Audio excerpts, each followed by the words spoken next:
Alright, welcome everybody to today's Developer Cast here on the Game Wisdom channel.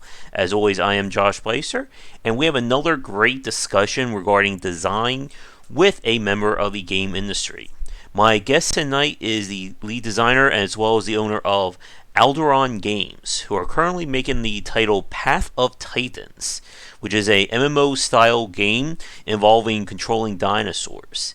And he's here to talk about the game, and not only that, but the decision of the company to create their own platform slash launcher as opposed to using something like Epic Games or Steam. So please welcome to the cast, Matt Castle. Hey, how's everyone going?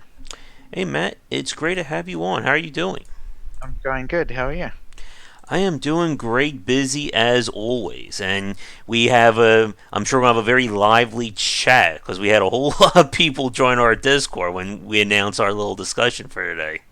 Yeah, we have a huge crossover of people who are interested in game development in our community just because of how transparent we are. Mm-hmm. So I figured that if we could send some people over, learn about some game design topics, or Mm-hmm. even if you're a player, learn the decisions behind why something was done, right? Like, why did the Mm-hmm. game developer do this or change this stat on Yeah. this gun or something like that?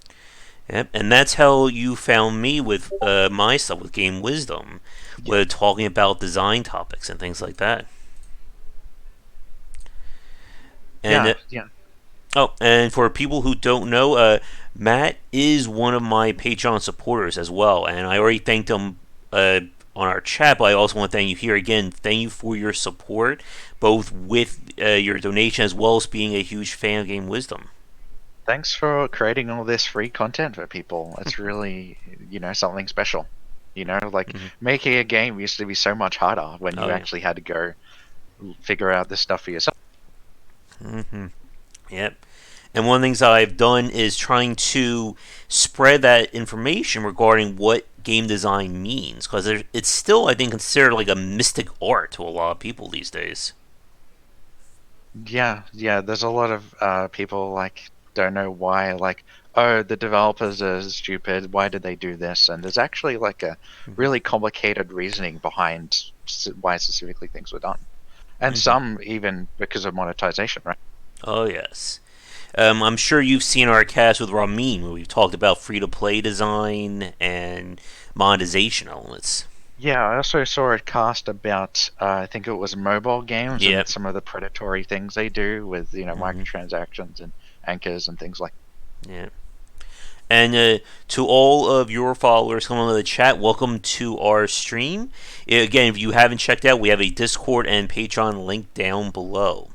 If you have any questions for Matt regarding the game, feel free to get them in. We will try to get to them as we go forward.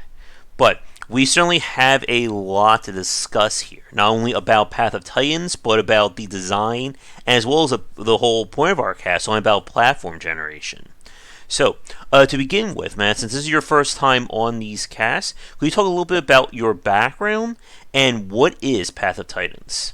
So I originally started making games, I think, in like primary school or something like that. I started making mods of games and things like that. I think I was spending all my time just playing video games, and my dad was like, "Why are you spending all your time playing video games? You should be making them." And so I'm like, good idea. So I started doing that.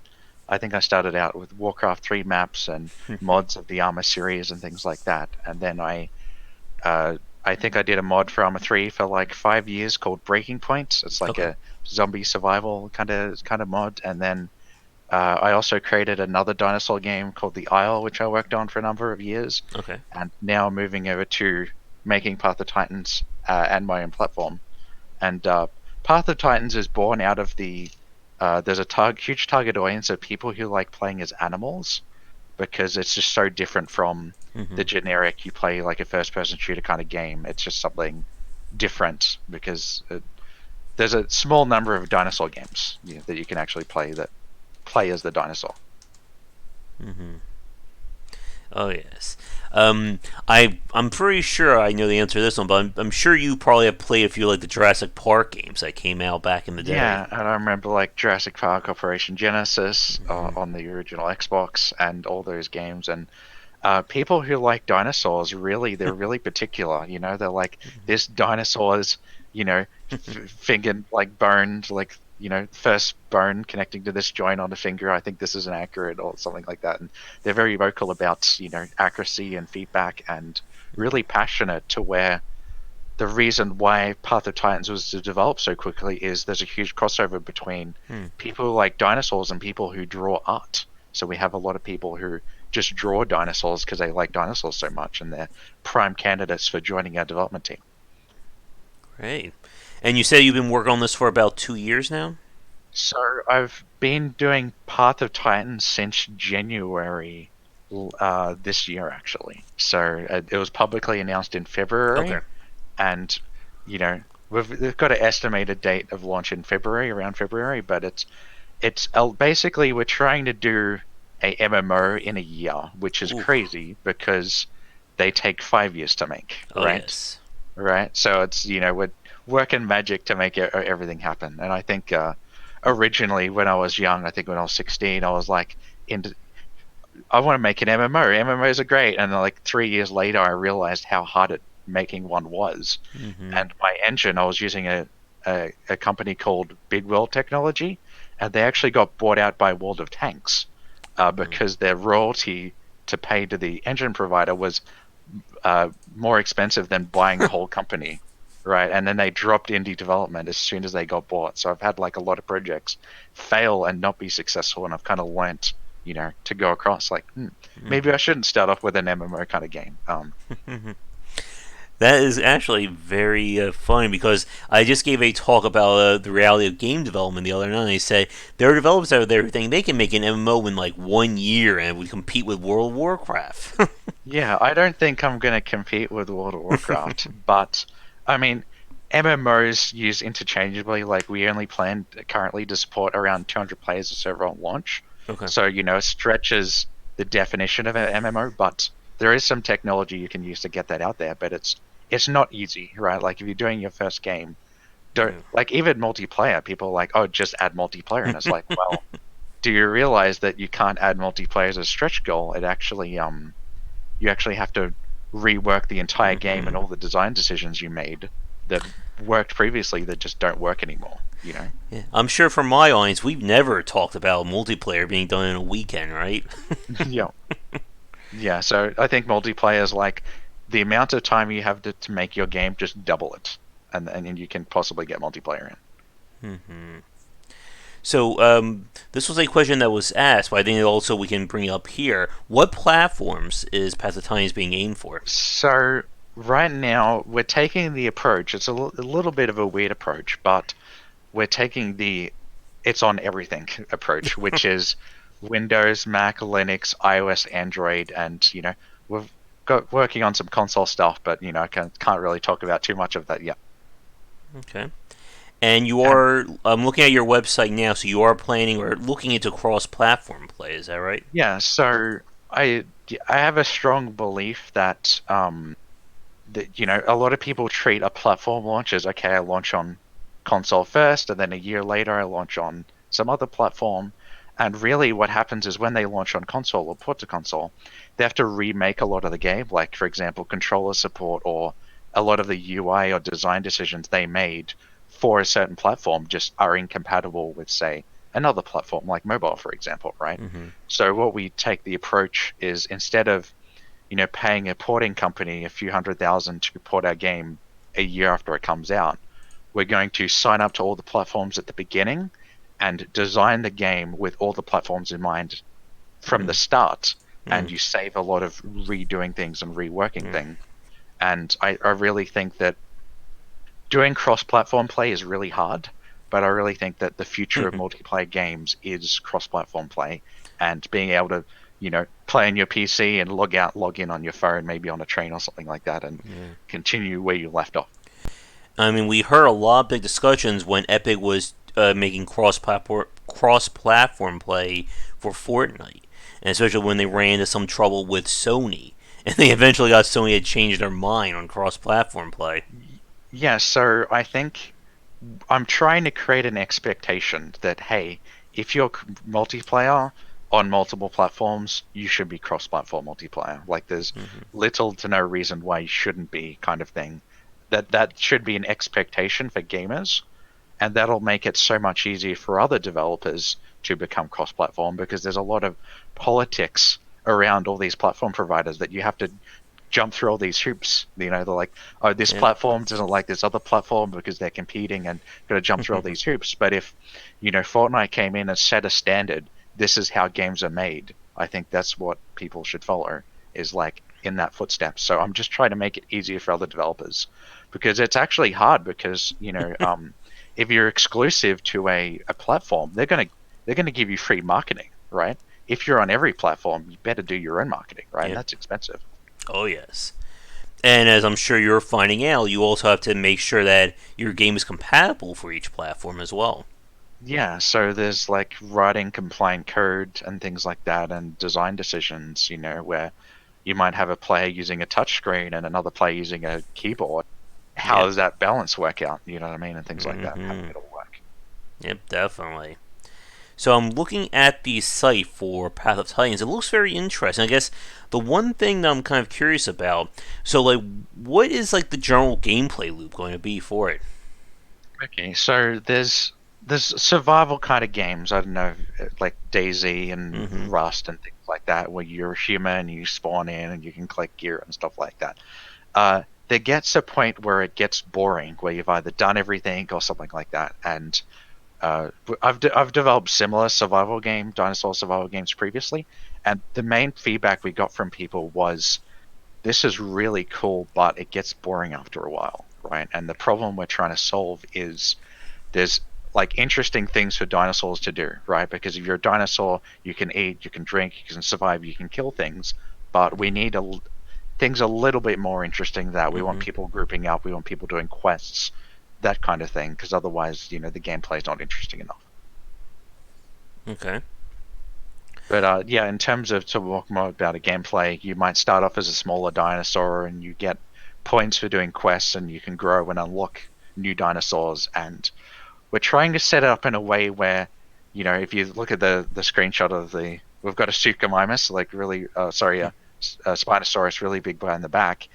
Why doesn't everyone just play him? He's Yeah. like the biggest, strongest guy, or whatever it is. We're trying to create a gameplay where playing as a little guy might actually be more interesting. Like you could jump, or you can hide behind things, or there's like a game, like each dinosaur kind of has a different gameplay style. So Yeah. like, a lot of people think, hey, every character in a game should be equal distribution of players.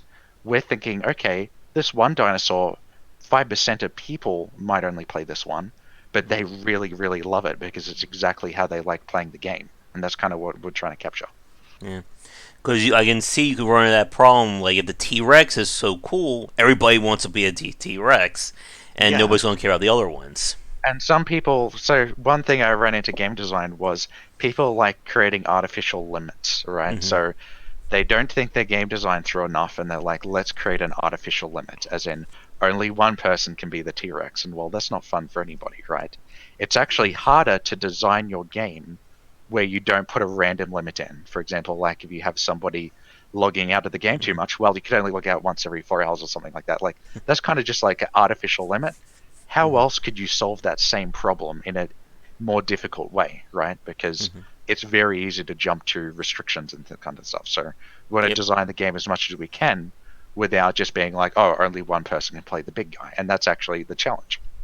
Mm-hmm.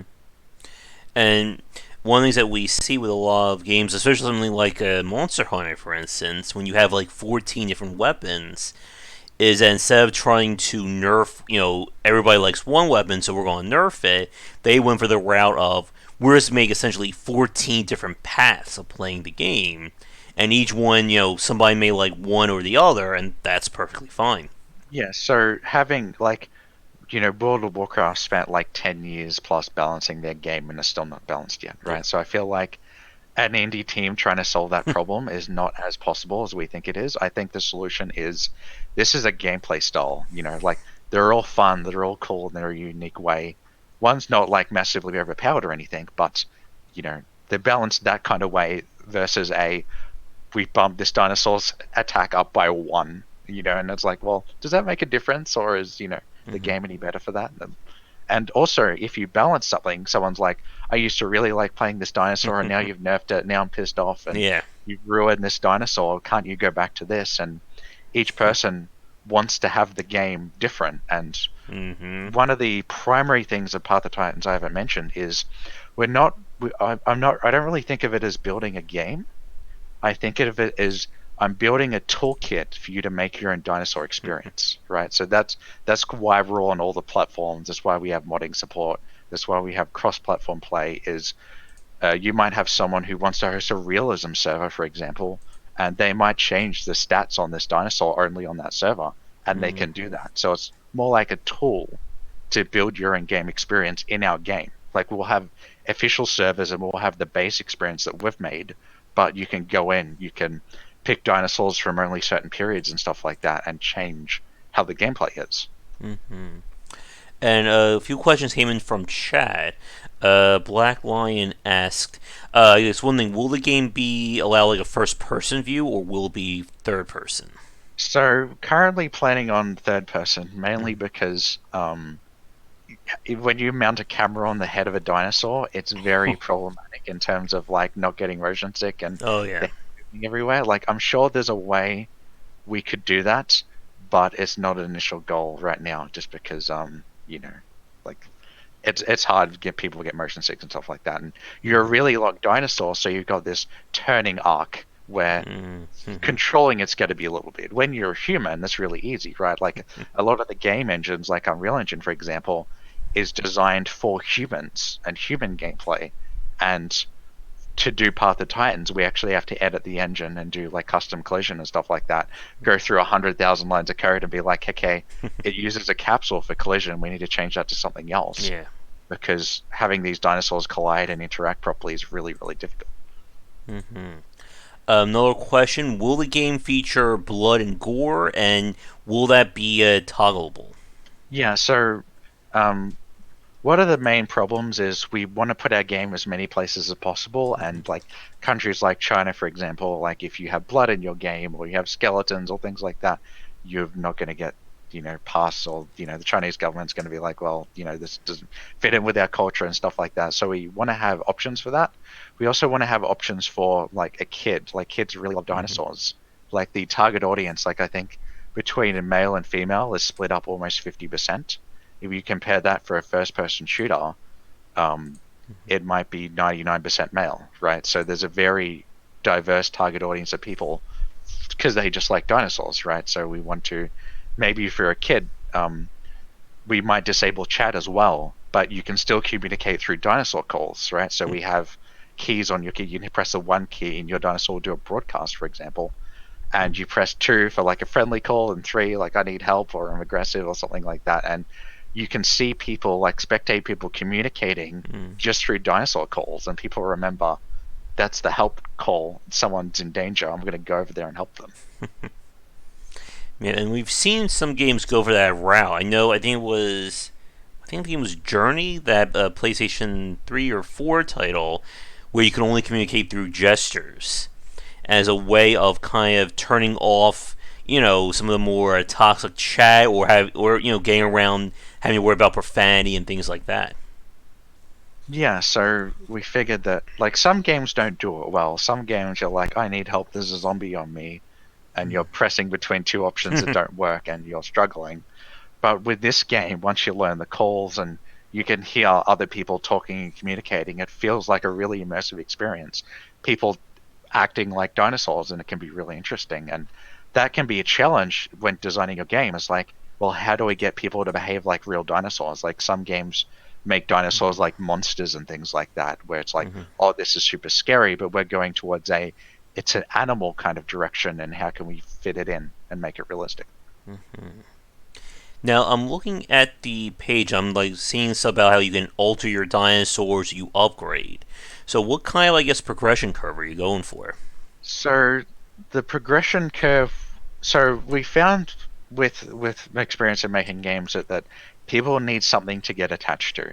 They need like a skin they can unlock, or they need Yeah. some progression, because otherwise there's no reason of caring about the game. So like some survival games actually have permadeath, where if you die, you just lose everything, right? And there's other dinosaur games where you die, you start again off as a baby dinosaur, and it's, you might a glitch might kill you, and might be really upset, but we're putting us somewhere in the middle where you need to care about your life, but we don't want you to care about it too much that you're really upset, right? Some games, if you don't care about your life, then the gameplay experience is very different in multiplayer because Mm-hmm. it's kind of like a bird bath simulator, is what people call it, where we go in the game and someone just raw over and over again. They're like spamming the raw key, and there's no reason for them not to spam the raw key, right? But if you put in permadeath, you go in the game, it's silent, right? Like the guy might be a guy in a bush next to you, and he's not making a single sound because he doesn't want to die and lose all his stuff, right? Mm-hmm. So we're kind of going in the middle of that. But for progression, we want you to be able to complete quests, get points, unlock new skins, and things like that. We see that a lot of the progression's going to evolve on, unlocking new colors and skins. I don't know if you've seen our character customization, but we don't use a color wheel for customization. We have individual unlockable colors, Okay. like that. You unlock cosmetic things. We can do things like different attacks and things like that, but we also don't want to create a massive imbalance where someone's playing for a long amount of time, they level up too much, they're like really strong and just murders everybody. We kind of like it's like a differences in trade-off, is, and you're not always getting better, you're trading this for this, like gameplay souls kind of thing. Yeah.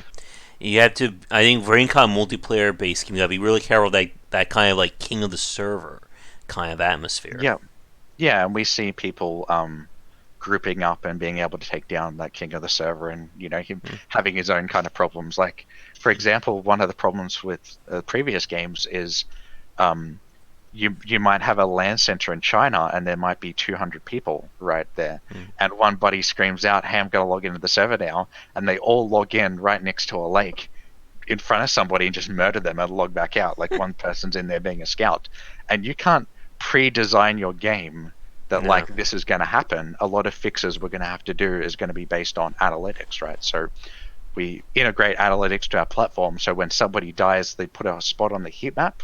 We can see where people are dying, what's fun, what's not fun, because you can only design, like, people get these ideas in their head like, oh, if you have a cave you can hide into, what happens when someone runs into the cave while you're chasing them? Are they going to get away? Can they not enter that cave? And there's a whole loop of things that could happen, and then there's what actually happens when your game goes live, which is people don't behave like expected, right? Oh So yes. I could compare this to, for example, um, an IRL comparison where the government's like, we don't want people buying sugary drinks, so we're going to put a tax on it, and then people buy alcohol instead because it's cheaper, right? And it's like, well, we didn't solve the problem, and that's kind of really connected to game design, where you try to solve the problem and players just do a different thing, not the thing you actually intend them to do. Or they create a new problem for you. Yeah, exactly. So that's very aware of that kind of stuff, and we're aware that we won't fix all of that before launch.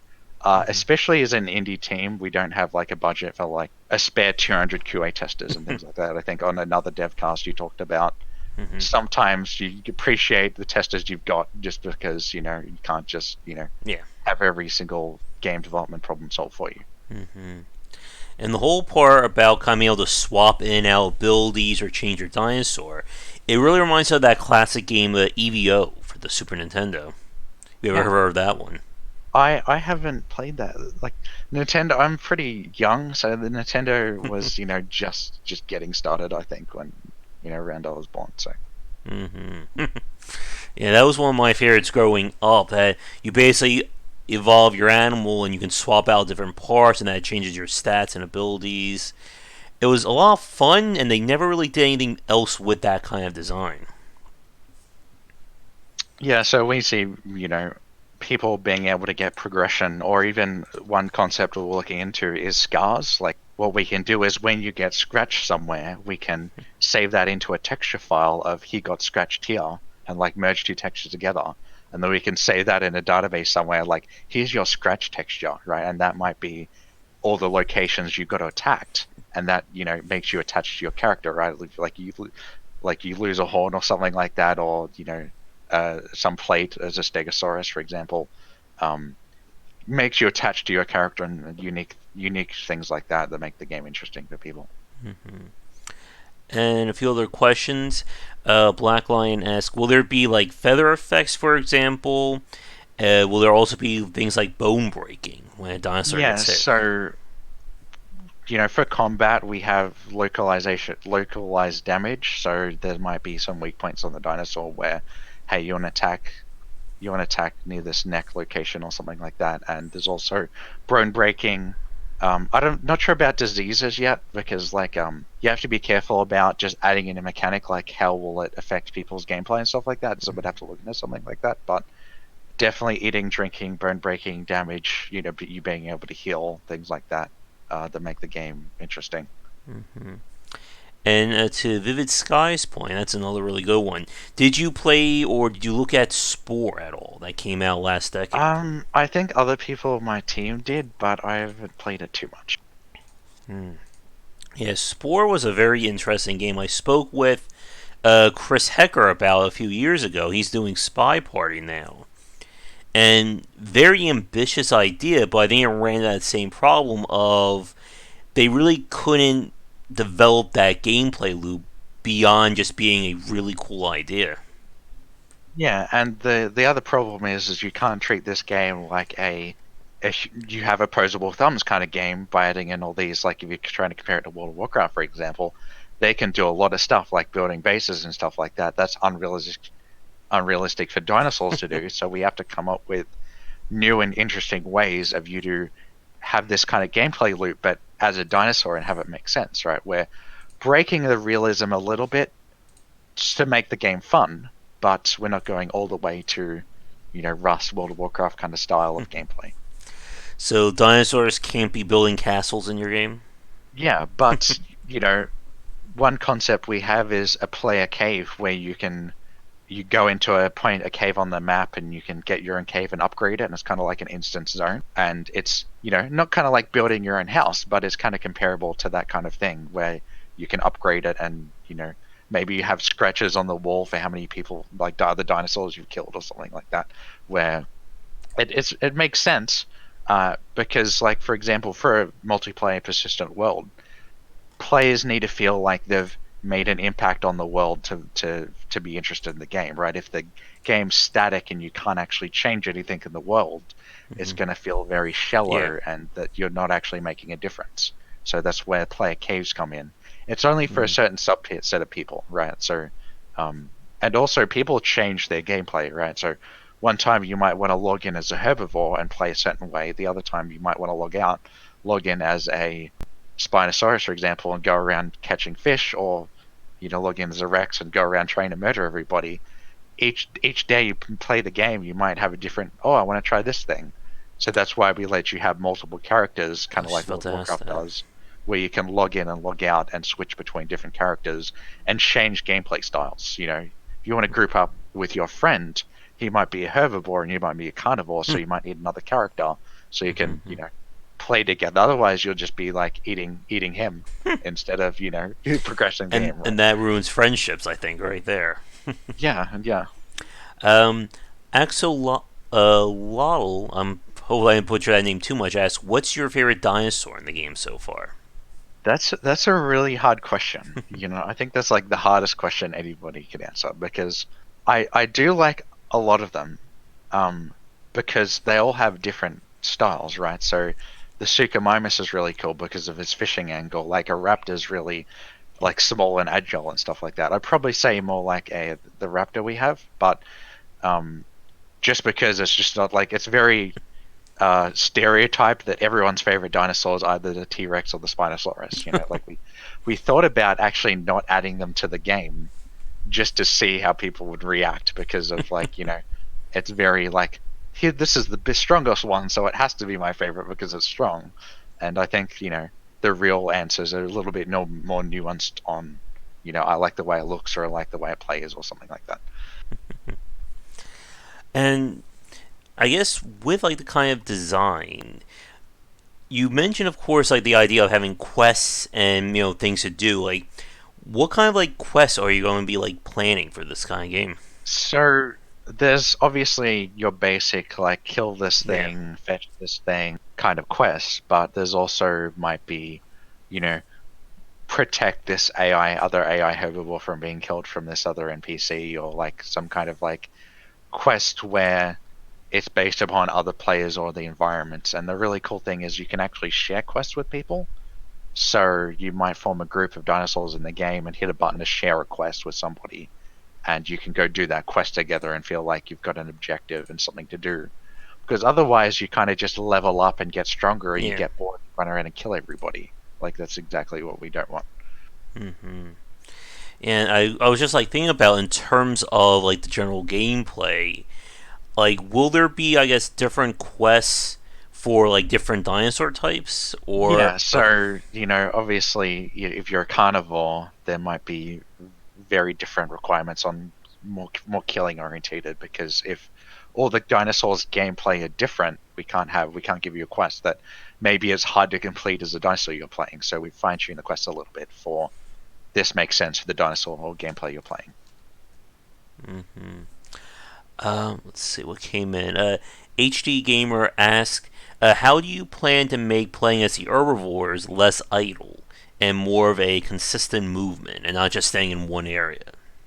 So the kind of solution we've prototyped a little bit on that one is we basically have herbivores need to eat food and things like that, and a mechanic we're looking into is being able to have either a lake dry up or for you to run out of food in an area and need to move, right? So that's one of the reasons why you should move. Another reason is obviously quests and things like that.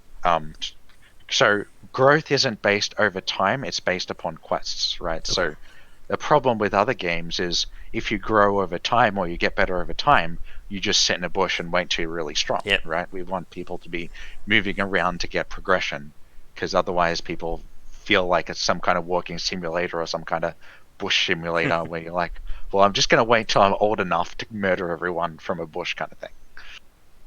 Hmm. And again, as we've seen many times over, if you give players any option or any kind of way to cheat the system or get around it, they're going to figure that out. Yeah, exactly. So a lot of our design decisions are based on previous experience that players do. And we also have a replay system in the game where we record all the network traffic to a file so we can play back a server of how people play, right? So we can look at where everyone's hanging out, where everyone's dying, and if we have a problem where an area is too popular, we can go balance that kind of thing based on player data, right? Because some feedback you get is like, this dinosaur is strong, nerf this dinosaur is weak, buff that, Hmm. where the solution might not be any of those problems. It might be changing the map or doing something with this quest that solves the problem in a different way. You know what I mean? You have to look at multiple ways of solving a game design Yeah. problem, not just the most obvious one. Oh, yes. And especially with a game like this, where if you change one thing, it will affect all the other characters, all the other types that you have, and then you just can enter that endless cycle of nerfing one thing to then buff another thing to then nerf something else. Yeah, so I want to avoid that. The other problem is we have 18 dinosaurs, so you have to test Dinosaur 1 versus Dinosaur 2, and Dinosaur 1 versus Dinosaur 1, and Dinosaur 1 versus Dinosaur 3, and it's like a whole, log n squared problem, right? Where you've got all these different combinations to test. And that's, you know, it's really reason why we want to get playtesting in so we can figure out how do people actually play. Yep. Let's see, anything else came in. One thing, while I'm sure we have more questions, I was curious about. You mentioned, of course, having public events or like kind of like it's like server events as well. Like, what does something like a raid event or a global event look like for the game? So we see it initially starting out as being like some kind of environment event. So like maybe there's like some kind of heat wave or some kind of storm or some kind of thing happening on the map where it's like, oh, I need to play differently now. You know what I mean? Or I need to take cover to not get struck by lightning, or I need to uh, maybe there's abundance of food in an area, or food's drying out in one area. So some kind of random event on the map to make you play differently, because otherwise the experience would just be the same every single day, kind of boring. right? Yeah. And like with these kinds of events, like obviously as you were talking about, like a major part of the game is going to be kind of getting these rare rewards, custom, making rare skins, things like that. So you always have to be careful with when you have these mega events, because I've seen games where one of the things I've seen like some like Overwatch where they have like the Halloween event, the summer event, and if you're not able to log on or you miss it, well, you're gone for 365 days. Come Yeah. back next So year. I think we kind of mean with the events, we don't necessarily mean, hey, this is a Halloween event. You can only get this Halloween skin at Halloween. Kind of like Overwatch. I think is more of like this is an interesting thing happening on the map or happening in the Mm-hmm. game, but you don't necessarily miss out not being logged on. Like something I want to kind of avoid is a lot of mobile games and stuff like that do very predatory stuff of like, hey, your dinosaur nest is being attacked right now. Log Please, in. please go to the bathroom at work and log in on your phone and please Mm-hmm. defend this thing. Right? I feel like that's a little bit much, Mm-hmm. but enough variance to where another thing we don't want to do is we obviously don't want to have microtransactions. Like for example, this game you could easily make a hell of a lot of money if you had like loot box microtransaction, get a random dinosaur skin, but to us that's a very predatory kind of stuff. We want it all through gameplay. Mm-hmm. And again, like monetization in any game is a very challenging task. So I guess that actually is a really good segue into this question then. Is the game going to be free to play or will require a purchase? So it will require purchase. I think it's around $20 to $30 right now. The thing we're trying to do right now is cross-platform purchases. So we're trying to Okay. do, if you buy it on PC, it's free on mobile, or vice versa kind of thing. And if we can do that for consoles too, that would be great. But a lot of that decision making isn't necessarily up to me. It's up to the console providers. But I see that being the future of games, where you buy the game Mm, once, you can kind of like play it wherever you want, kind of thing. Where yeah. we don't need to charge you 20 or 30 bucks for two or three platforms, kind of thing. I feel like that's a bit much. You have to play. You gotta buy a copy for your Xbox friends. You gotta buy a copy for your PlayStation friends, and Yeah, so we on and say so like forth. if the traditional family environment where maybe you play on an Xbox, maybe someone else plays Hmm. on their PC, someone else plays on their phone, and they can all kind of play in a shared experience. And that's hard to do because like a phone, for example, you have a gig of RAM for the whole game, right? Hmm. Like the phone might be 4 gigabytes of RAM, but Android and a bunch of apps is taking up the rest of it. So you've got a gig to pull off a good experience. Yeah. Um, Inushiro, I'm sure I just butchered that. I'm sorry about that. Ask, will there be a disadvantage between solo players versus group players?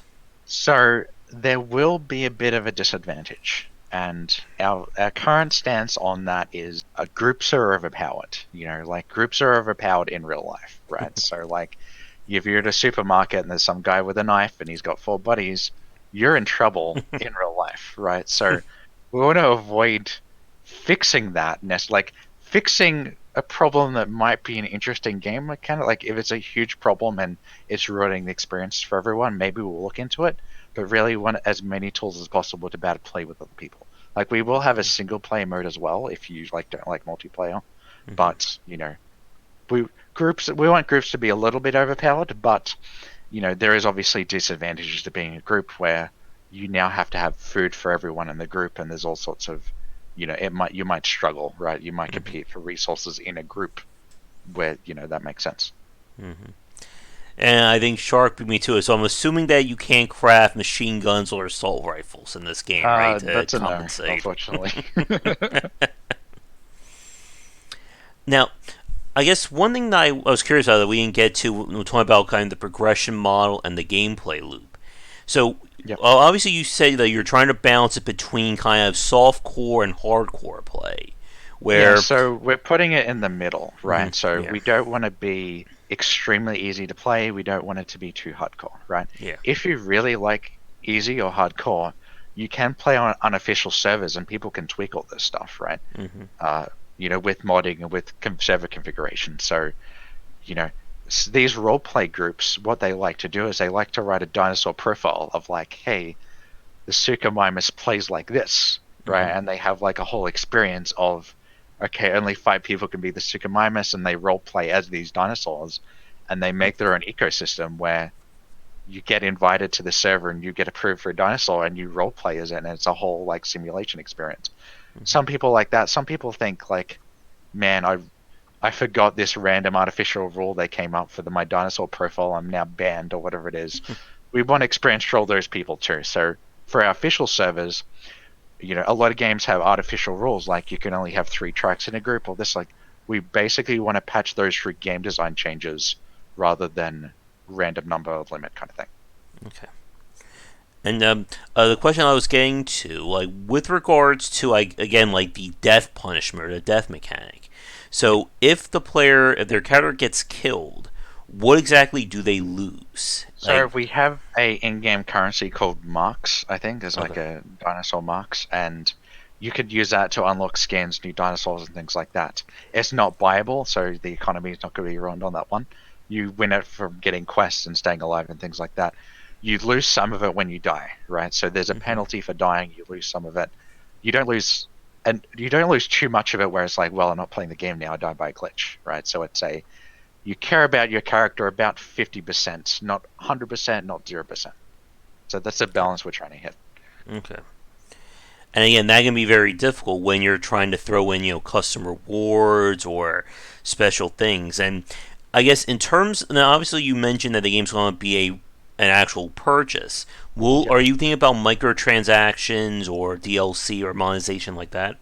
So the scale we're developing the game on is really important for indie Okay. developers, right? So if you're a AAA company and you need to pay 200 people, right, for example, and you need to pay a publisher and you need to pay your Steam or Epic Game Store fee and everything added up, you don't get a lot of money, right? You might struggle to monetize your game. You might be broke, right? But the the how many people we have working on the game and the scale we're at's pretty sustainable to where $20 can pay for you downloading the game, you downloading mods, some salary for people, Hmm. and some free updates.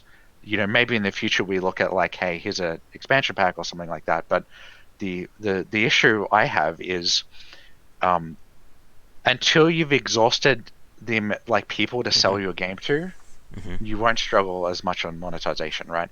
If you've already sold your game to everyone who's going to buy it ever and you've ran out of people, you need to make DLC content to resell to existing customers, right? But if we run out of people to sell the game to, I don't think there's actually going to be a huge hole in our pocket where, okay, we ran out of money, we need this other thing, right? You know, Hmm. like that's a real problem, right? If you have a game like Battlefield, for example, you might the game might get 500 million or how much in revenue, and that's considered a failure, right? Because it's for some reason, like as an indie team, we might get so many million.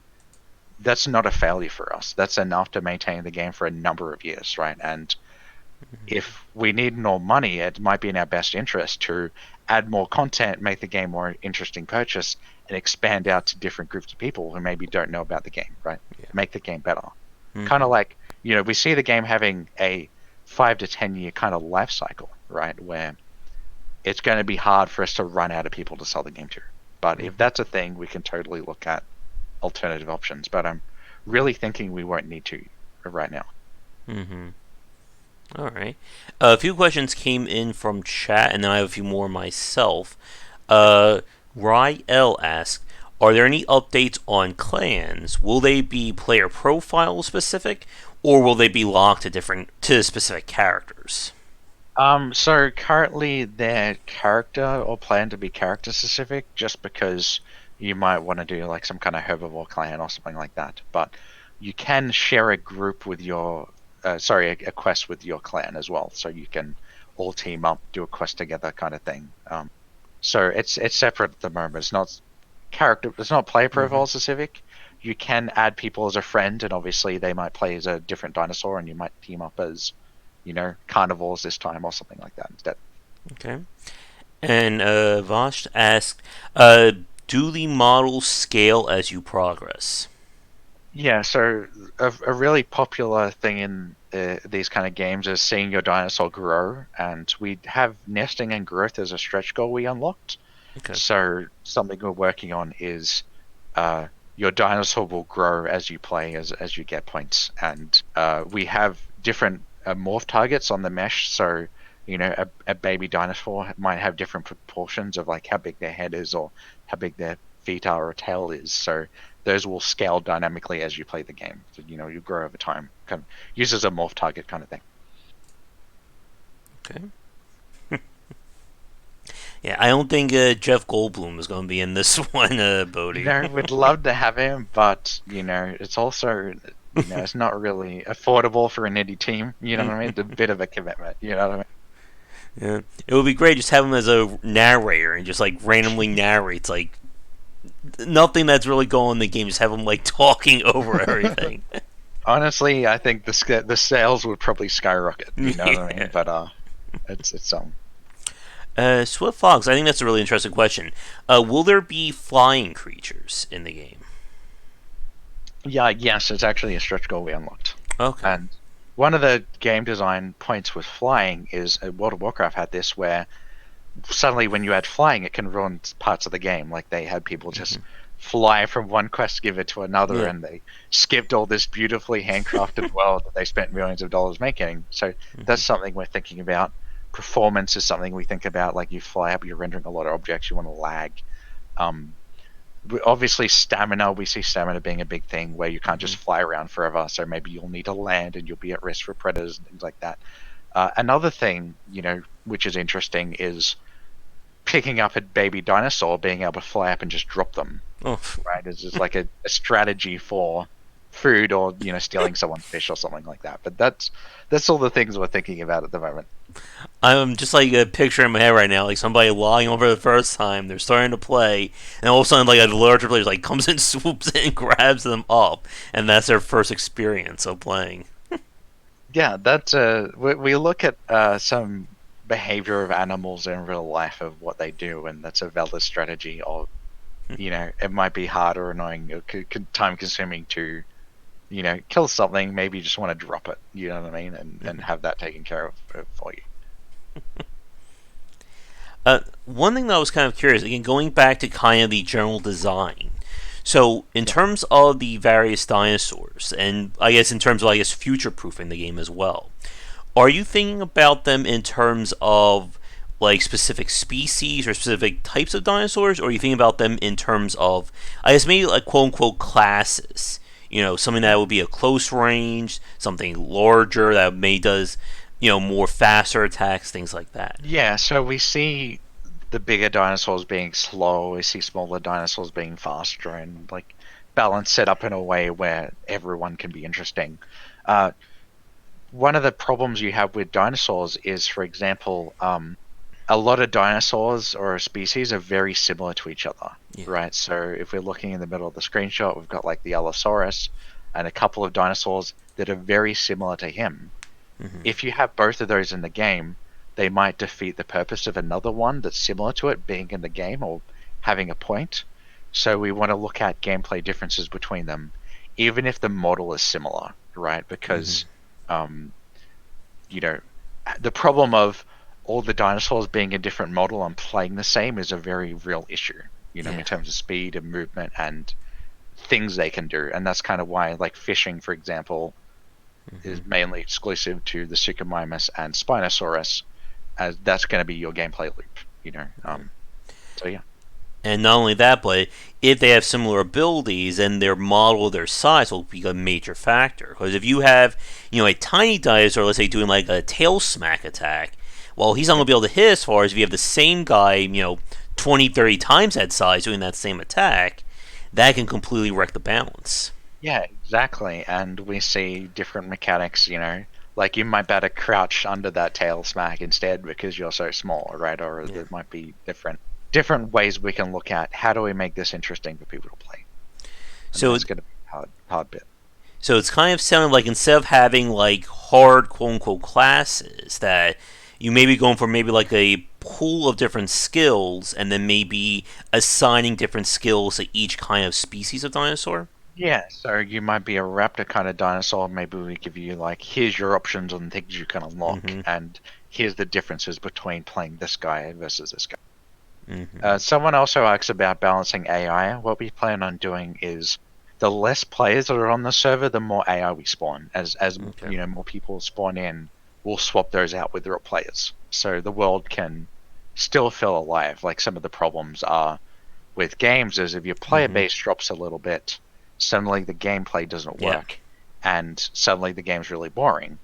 So, for I don't know, comparing like Lawbreakers, but their player base dropped a certain amount, and then suddenly people can get into matches, and then your game dies instantly at that point. We Yeah. see, population scaling based on player demand, so Mm-hmm. that kind of problem didn't happen.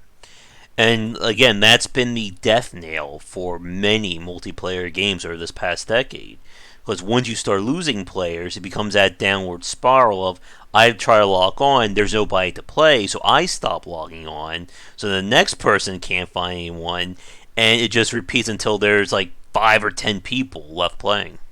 Yeah, so that can be a very huge problem for the life cycle of a game, is making sure that and maybe you're playing in a country, so Brazil, for example, and maybe there's not as many people online, and Mm-hmm. you've got ping to a server. So the game might be super popular with millions of people playing, but maybe one area is less popular. So we want Yeah. to make the base game fun. But another thing to factor in is that AI behaves differently than players do. Like very differently. So Yeah. having it still work out with that problem. Mm-hmm. I have a few more questions, and we have some more questions in chat as well. Before I get to some more of the questions from chat, one thing I just wanted to ask: you mentioned earlier that the servers themselves will be, I think, like 200 players per server. Are there any plans or any thoughts about raising or lowering the number of max players? Yeah, so I think the average Unreal Engine game with like as a first person shooter, they're going for like 100, right, on one server process, right? And that's really hard because you've got like bullet prediction and all these other calculations you have to do. With dinosaurs, because they're not running around with the machine guns, we feel like we can get it up to that 200 number. To get beyond 200, we feel like you'd need some kind of solution, kind of like World of Warcraft does, where you distribute players over multiple servers and you have them switch between them, kind of thing. But we do see that expanding in the future. I think like, oh, having 1,000 people, that's really cool, but we have to factor in, does that make the game any better? Right? Like it's a Yeah. really cool number and stuff like, oh my god, all these people are playing, but does that make the game any better? And if it doesn't, we feel like more players won't make the game any better. Mm-hmm. We probably won't go down that direction because Yeah. it's a lot of resources. If it doesn't improve the game, Mm-hmm. then that's not that fun to play. And speaking of, is the map like are the maps in the game like procedural or randomly generated, or is it like the same map for each server? So we have a map, we call it Pandora, but we basically hand make it tile by tile. So I think it's like 64 tiles. I think Okay. like a tile is like a kilometer or something like that. We have so many tiles complete, and we have to have our artists go through tile by tile, right? And we might have an area on the map that might look really good, but it might be really bad to players, right? So we'll collect feedback from people, and we'll go change the map based on how people play. Like this area, it looks really cool, but there's this ledge and there's a way someone plays, and that might ruin the gameplay experience for someone. All right. Before I get to a few more of my questions, let's go through some of the ones that came in through chat. Ry L asked, "Will clans be able to mix carnivores and herbivores? And what are the benefits of clans other than grouping up?" So one of the benefits with clans is you can obviously share quests. You can easily join, you know, like coordinating people on different servers. It might be more convenient. You get your own chat. You can chat to each other, like text chat, Mm-hmm. things like that. There's also like tools for assisting out like where my friend is, right? So one problem we had with our game design was you might be playing the game with your girlfriend, and for example, um, you're at the other side of the map. You Mm-hmm. spend 2 hours trying to find your girlfriend. She gets killed seconds after you find her. You start the whole thing over again. So we find like finding each other on the map's not really that fun. A mechanic we added was waystones, where you can go to the stone and activate it and invite your friend who might be in your clan to where they can spawn in where that waystone is. So you can skip the whole 2 hour process of finding your friend and go to the fun parts of the game that we want you to play. Because playing with friends is just so much more fun than running around yourself, in my experience. Yep. Let's see. Ryu asks, will there be creatures that only live in water? Uh, I think we do have some AI creatures and things like that. We've got critter AIs around the map. But we do plan on, even with like Spinosaurus or some kind of crocodile-based life form, like there is some ground gameplay, that we find probably be more interesting. If we ever do like playable aquatics or fish or something like that, I think in a stretch goal, like those will be water-based, and the map has to be designed around their gameplay. Yeah. Swift Fox asked, will there be a maximum number of dinosaurs? I guess in terms of type. So like, if will there be like a limit of, let's say, 50? There can only be 50 carnivores on a server, or 100 herbivores, or things like that. Yeah, so talked a little about this earlier. We want to avoid artificial limits of Mm-hmm. you can only have, 5 Spinosauruses or whatever it is on the server. If everybody wants to play only one dinosaur, we will look into that in our game design, like how does that affect. We might spawn more herbivore AI to compensate for everyone playing that kind of dinosaur, um, and things like that. But we don't really want to penalize people for playing the dinosaur they want to play, right? It'd be like if Mm-hmm. you went to play World of Warcraft and like, well, only 5 people can play Rogue right now.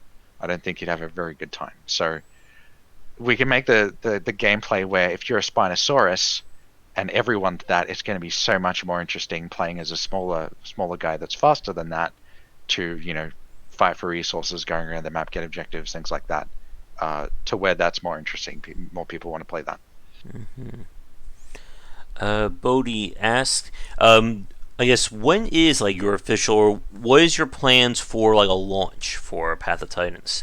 So our current schedule, we want to do some kind of launch in February, Okay. but we do need to fit in some kind of play testing and things like that before that. So there might be a bit of delay on the exact time, but that's kind of like a approximation.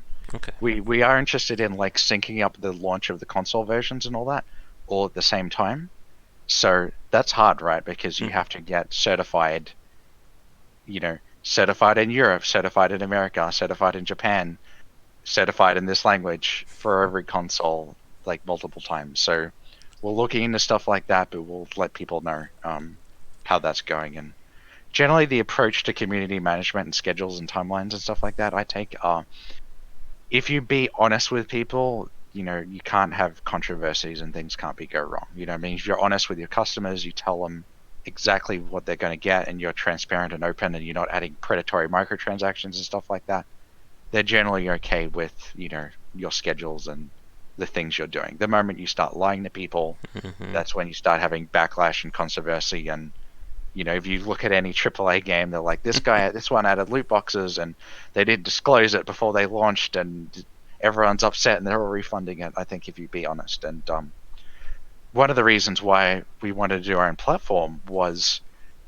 because we could refund anybody for any reason, right? Like we didn't have to go talk to Steam and be like, hey, this person's not enjoying the game, but we can't really refund you. We can, like, giving you back your $20 is a lot cheaper than that person being upset or unhappy with the game. Mm-hmm. And again, you have to be that level transparent with people, or as we've seen, that's how a lot of these controversies seem to start. Yeah, yeah, exactly. So there's always this. They changed the URL and they didn't tell people, and now you might have some comment of, oh, this game's spying on me or something like that, right? So we be open and honest and transparent. We can't be too transparent about the console stuff because of non-disclosure stuff, but everything else we're trying to be as transparent as possible on exactly what people are getting. And that could ruin the game for people. Like you might miss some surprises and things like that if you weren't following the game's development so closely. But um, we're trying to set a new standard for transparent development where it's okay to show that this game's not done yet. And that's kind of why we live stream on YouTube every single day and have grown a lot on YouTube, is that we have people making the map, painting skins, doing programming, all sorts of things, like a video every day, right? So if you want to follow our development, you can totally do that, and you can see the game being made. And a lot of people are like, I used to be worried about streaming the game, like, oh, isn't someone going to steal it or something like that? Like, is someone going to steal my code? And the approach is that having the idea is really easy, right? Actually executing on it and it working is really hard. So your idea is not necessarily secret and unique and you need to hide it. It's, can you actually pull it off, right? And the harder your game is, the harder it is to clone. So we're not really worried about someone stealing our ideas or stealing our game. Like, go right ahead. It's going to be really hard, and you'll go through all the problems we did, and that's okay, right? Like, we see that as a good thing. So, Oh, yeah, and we've talked about that many times on these podcasts and discussions. If Shark is still watching, I'm sure he's busy planning his shark themed version of your game right now. Nothing yeah. but shark. So we kind of like what we think that thinking is kind of like a little bit backwards, and you can just, because you can stream the making of your whole game and it doesn't get, maybe if you're making like a 2D game that takes a week to make and it's really popular, yeah, you're going to get cloned. But if you're making, something complicated, it's not going to get cloned. It's going to be really hard. And, somebody copying our design, for example, like, that's okay. This just gives us better competition, right? Yeah. Like, if there's another dinosaur game that comes out right now, we appreciate the other dinosaur game because it forces us to work harder or add more things and things like that, because there's only like 7 dinosaur games on Xbox, for example. So there's not a lot of them, right? Yep.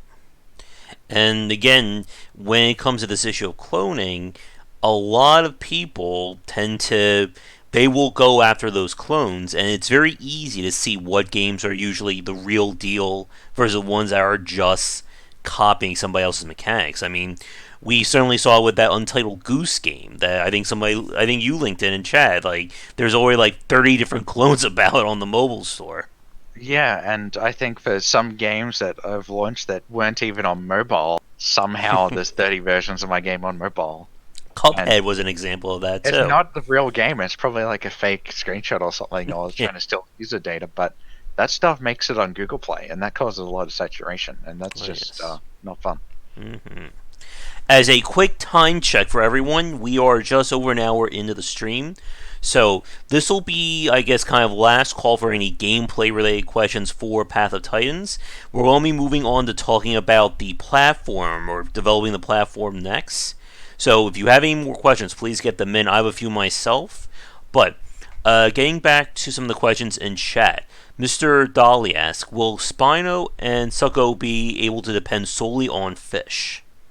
That's the current plan, but one thing we're looking at adding is a overfishing mechanic. So if you go through and you go murder all the fish, they're going to respawn slower, right? So it's in your best interest to not overfish, and that's going to make you have to compete for resources maybe against another fisher, right? So that's something we'll look at, because if you can catch fish and water's right there, what else do you need to do to stay alive, right? Like, everything you need is all in one place.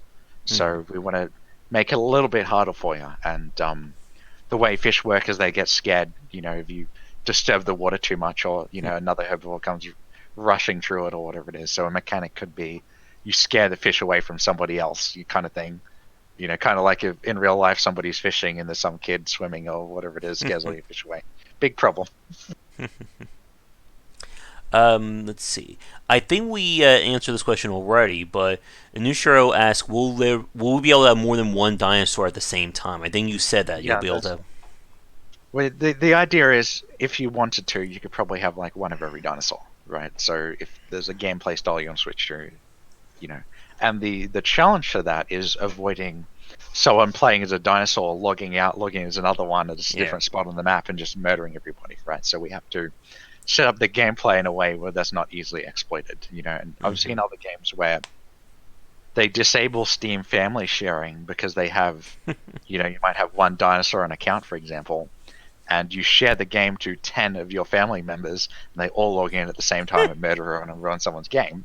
Like, that's a legit problem we have to solve, you know? And some survival games that save your location, where you log out, for example, and log back in, you could log in behind somebody, right? So that's a whole different experience to solve than a single player game, right? Is like, yeah, so. And again, like that's probably a podcast in of itself discussions about that kind of balancing and the fact that you are essentially trying to compete against the players in terms of trying to build this game out versus them exploiting any loopholes that you leave behind. Yeah, so if everyone's played DayZ, right, where you can log out, where you log back. So there's not a lot stopping you from just logging in behind somebody with a pistol, bang right in the head, and suddenly they just die for no reason, and they feel terrible that somebody just logged in behind them. So if creating mechanics where if somebody's logging in near you, maybe you know in advance, right, or maybe you spawn them a different location or change the gameplay a little bit, so it's not exploitable, right? Because there's a whole subclass of people that's like, I don't like multiplayer games, and I only play single player games. It's not because the multiplayer game's bad. It's just there's all these exploits that go on that ruin the game for people. Yep. And again, like I think I'm a lot that way too. Like I'm not a huge fan of like exploitable multiplayer like that, because as you said, it does ruin that experience.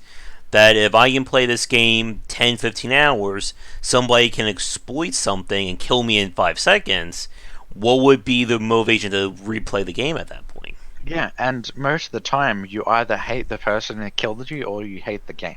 Yeah. Right? And you know, we don't want that experience. You know, we want the experience of if you screw up and you get killed, oh, it's my fault kind of thing, right? And it's not, it's the game's fault. Like, if it's the game's fault, you're not communicating the experience properly, or the experience is bad to where the player's feeling like that, right? Yeah.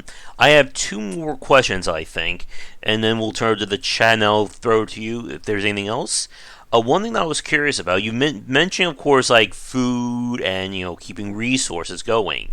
I guess what kind of gameplay is there going to be for the survival side of the game? All right, so because it's not purely a survival game, it's it's important, but it's not the most important thing, right? So if there was permadeath, survival would be extremely important. So it's about the 50% mark, but we do want reasons for people to be coming back to water, getting food. A thing with the food system is, so when you attack somebody, you get a chunk of meat, right, that gets removed from them, and you can carry it around and drop it, right? So there's a legit strategy of carrying around meat or it rotting on the ground and stuff like that. And the same with fish, right? So if you catch fish, you kill it, you put it on the bank, it'll stay there. It'll rot over time, but there's strategy between people where you might carry food for somebody else in your group, for example, or there might be a baby dinosaur you carry food around for because it can't go around and hunt as well, or some things like that. So that's where the food water element survival element comes into the gameplay. Okay. And again, like survival elements, I think are very tricky to go with because for my fans watching, you know how much I'm not a huge survival fan myself. I tried playing games like The Long Dark, Subnautica, even quote unquote lighter examples like Don't Starve. And that constant resource strain has always been like one of the things that drives me nuts about those games. Yeah, so sometimes I feel like survival elements are just copied from another game instead of like thought about really deeply.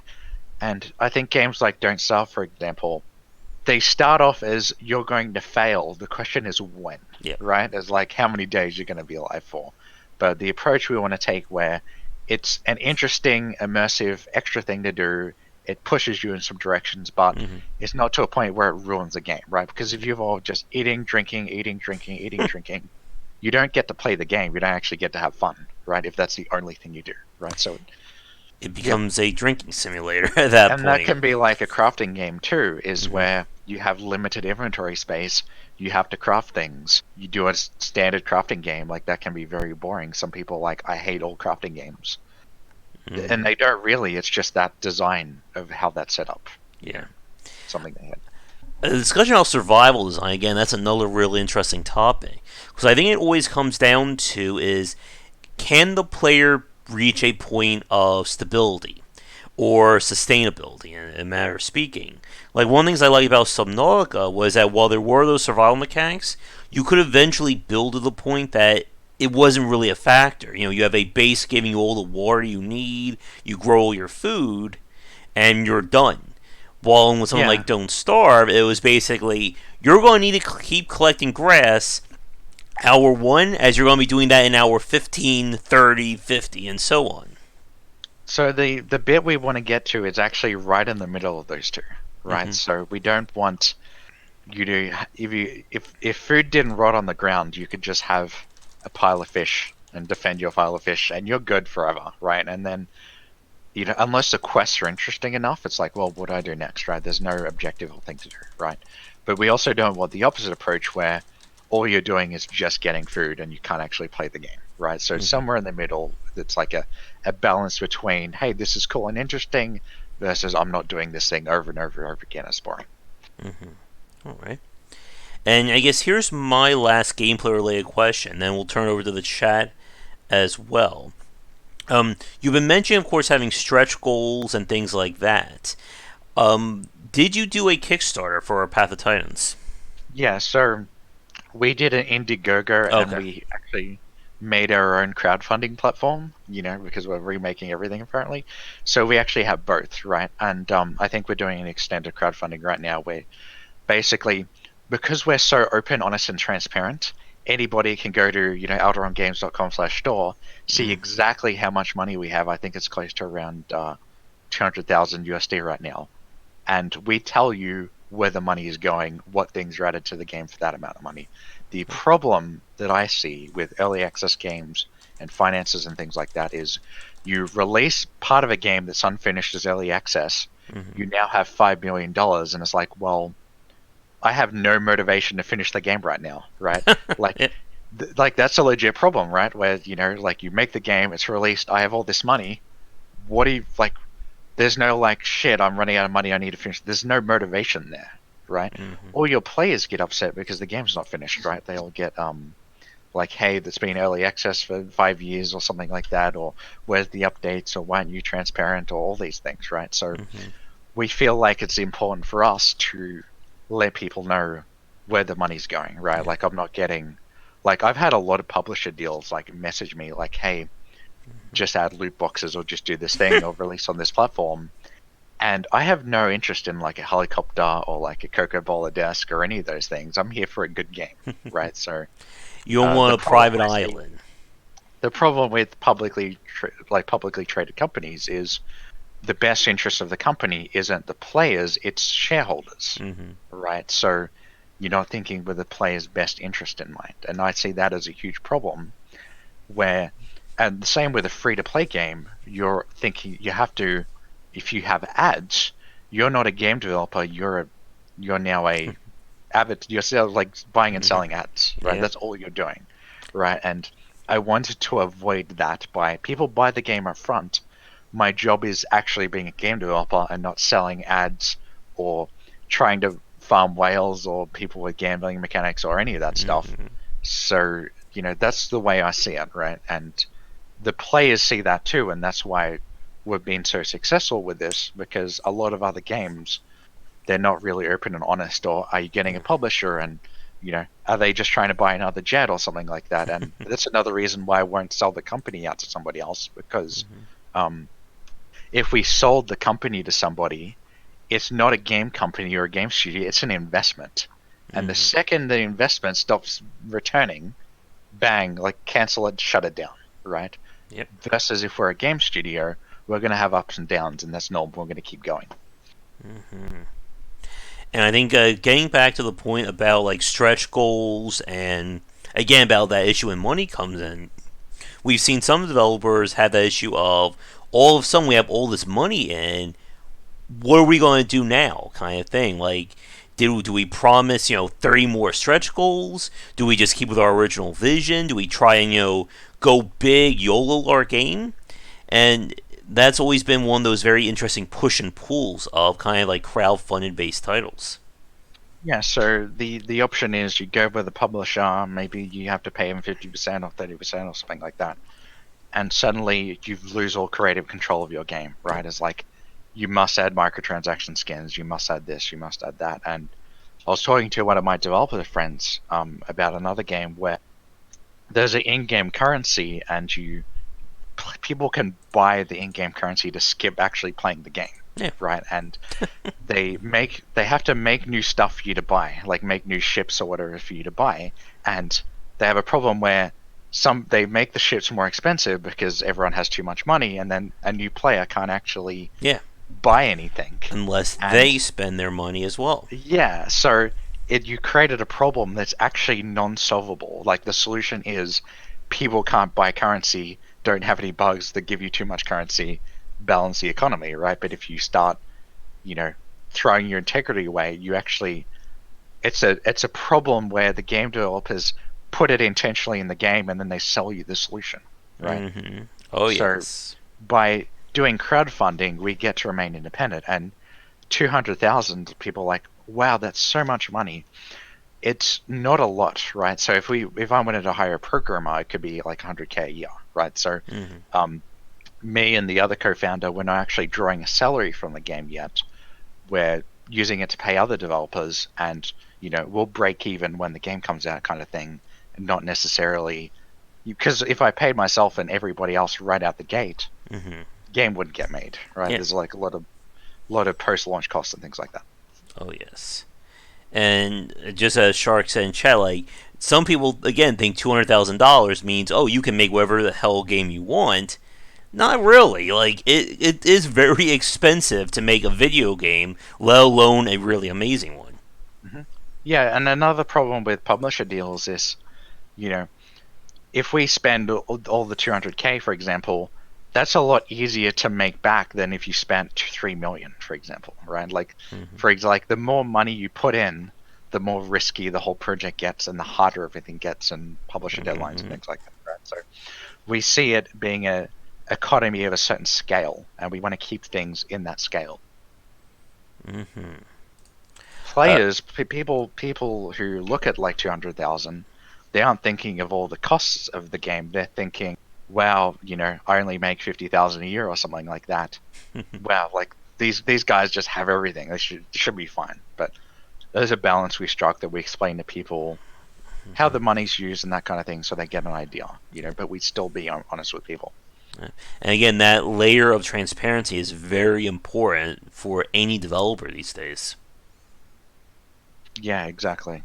Like it's just if you want people to support your game and not call it a scam, and you just have to be honest and open with them, and they'll be really understanding. Like, if you look at every single controversy that's ever happened in game development, like every single one of them, like I follow a lot of them, it's all somebody got lied to, somebody got pissed off, somebody's getting Mm-hmm. deceived, bad controversy happens, right? Yeah. Like Epic Game Store grabbing exclusives from people or pulling it from Steam, right? Right as a solo, whatever it is. Like, if you're just honest and open and transparent, like, hey, we're not launching on Steam or whatever it is, you like let people know.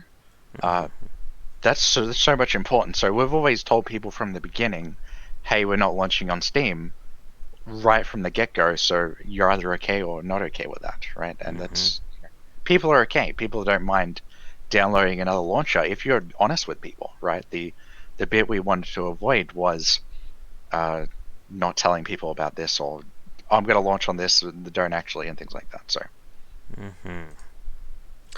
Let me see. I think we have a few questions that came in, and then I think we'll begin to move on to the second part of our conversation. okay. So, Team New Brigade, I think I may have just screwed that one up too. He asked two questions, or they did. Specifically on AI interaction, will the AI react to communication such as threatening or help calls? Yeah, so the really interesting part is because we have that call system where you can one key to broadcast and Mm-hmm. two key to friendly call or something like that. We can now have the AI hear that, either react to that. You might do a three call and they can group up with you, kind of thing, like as AI group up with you, right? So that's very interesting. If you just had text chat only, for example, then like Mm-hmm. talking to AI is really hard. You're either entering commands or Yeah. It's just like some text-to-speech You kind of need thing. like a Right? text parser or something along those Yeah, lines. like you see those games that like some kind of RPG, and you go to talk to an NPC, and it pops up a text box, and I'm like, oh god, right? All right. And then they asked another question: will there be communication between the player and the AI? Just the player being able to like command AI or reach Yeah, out to so an AI to it's help them. yeah, so you can use any of your calls, you can talk to the AI, but you're not in control. So the AI might decide to help you, or it might just decide to just run off, right? So it's more like it's an animal you're talking to here. So it's very, maybe you just murder its friend. It's not going to help you. You know what I mean? Like it's that kind of thing. All right. So I think with that, the last question for this section, then for you, Mike, is: are there any other aspects relating to Path of Titans from a design or a gameplay standpoint that we didn't touch on? I think we almost pretty much covered everything. I'm trying to think if there's anything else. Yeah, we talked about flight, we talked about water. Um, I guess here's a quick one. You mentioned earlier that players will be able to kind of create their own personalized caves and things like that. Yep. Are the caves like? Will they be? I'm trying to think of how to phrase this. Like, are they like instance to the world itself, or is So it? Yeah. basically, there's a bunch of cave entrances on the map. Okay. When you go into one, you will enter your instance, right? You can invite a Okay. friend to also go into your instance. A lot of people are like, hey, what's the point of a cave, right? Um, could people just run in there to just avoid people and things like that? But the point of the cave mainly is you get your own place in the world. Maybe you get a break from having to survive constantly, or maybe you're Mm-hmm. hanging out with a friend or something like that. Uh, we can also show like things you've unlocked as a physical form in your cave, right? So you Yeah. get marks, you upgrade your cave, you get more rooms. Maybe you get like a pet bird or something like that that hangs around in the cave or something like that. But for those people who are into that kind of thing. All right. I think that's all the questions. And again, with the game, you say we're looking for an estimated release date of, is that February of 2020? Yeah, it's Okay. estimated. It might be a bit longer than that, but that's the current estimate. Okay. And again, in the future, if you're free, we can always have you back on for a follow up and kind of what else you've Yeah, learned. yeah, I'd like to see, because this game's not out yet. Yeah. People, they might, oh, I'm going to follow Path of Titans and take their advice. It might work, it might not, right? Yeah. It's been working so far, but the cool thing about being transparent and talking to the community and stuff like that is other game developers can see, hey, did Mm-hmm. this work? Did this not work? Should I Yeah. go in this direction? Right? Mm-hmm. And that's kind of where we see it at. Yep. So I think with that, doing another time check, we set kind of a soft stop for around 2 hours. We'll see where things go. But let's get to the back half of our little conversation. That's talking more about the fact that Path of Titans is being built on its own platform slash launcher. Because as you were saying, this is a topic that really doesn't come up all that much when we're talking about game dev. And it's definitely very fascinating, especially in today's market with the quote unquote digital store wars going on between Epic and Valve. So, for this section, then, I guess the first question for people watching us right now, live or recorded, when we say that you are developing your own platform, what does that mean to the player? So that means it's a Steam feature equivalent platform, right? So, plus some extra things we've added. So, all the features like having mods and being able to take screenshots and friends and everything, we're going for all of those features. So that's actually a lot of work for an indie team. If you look at like how the Epic Game Store is progressing, right? Mm-hmm. But the main advantages we get for the kind of platform, I can go through a few, but Mm-hmm. let me just set up a screen share real Oh yeah, quick. So, and I'll adjust things here. All right. Let me know when the screen share is up, and I'll switch the image. okay, it looks like it's working. All right. Give me 1 second. That around here. You may have to kind of zoom in a little bit on the text. Okay, I'll see if I can zoom in. Alright. For the chat, let us know if you can read that text Okay, or not. I'll be reading a lot of it out Okay. anyway.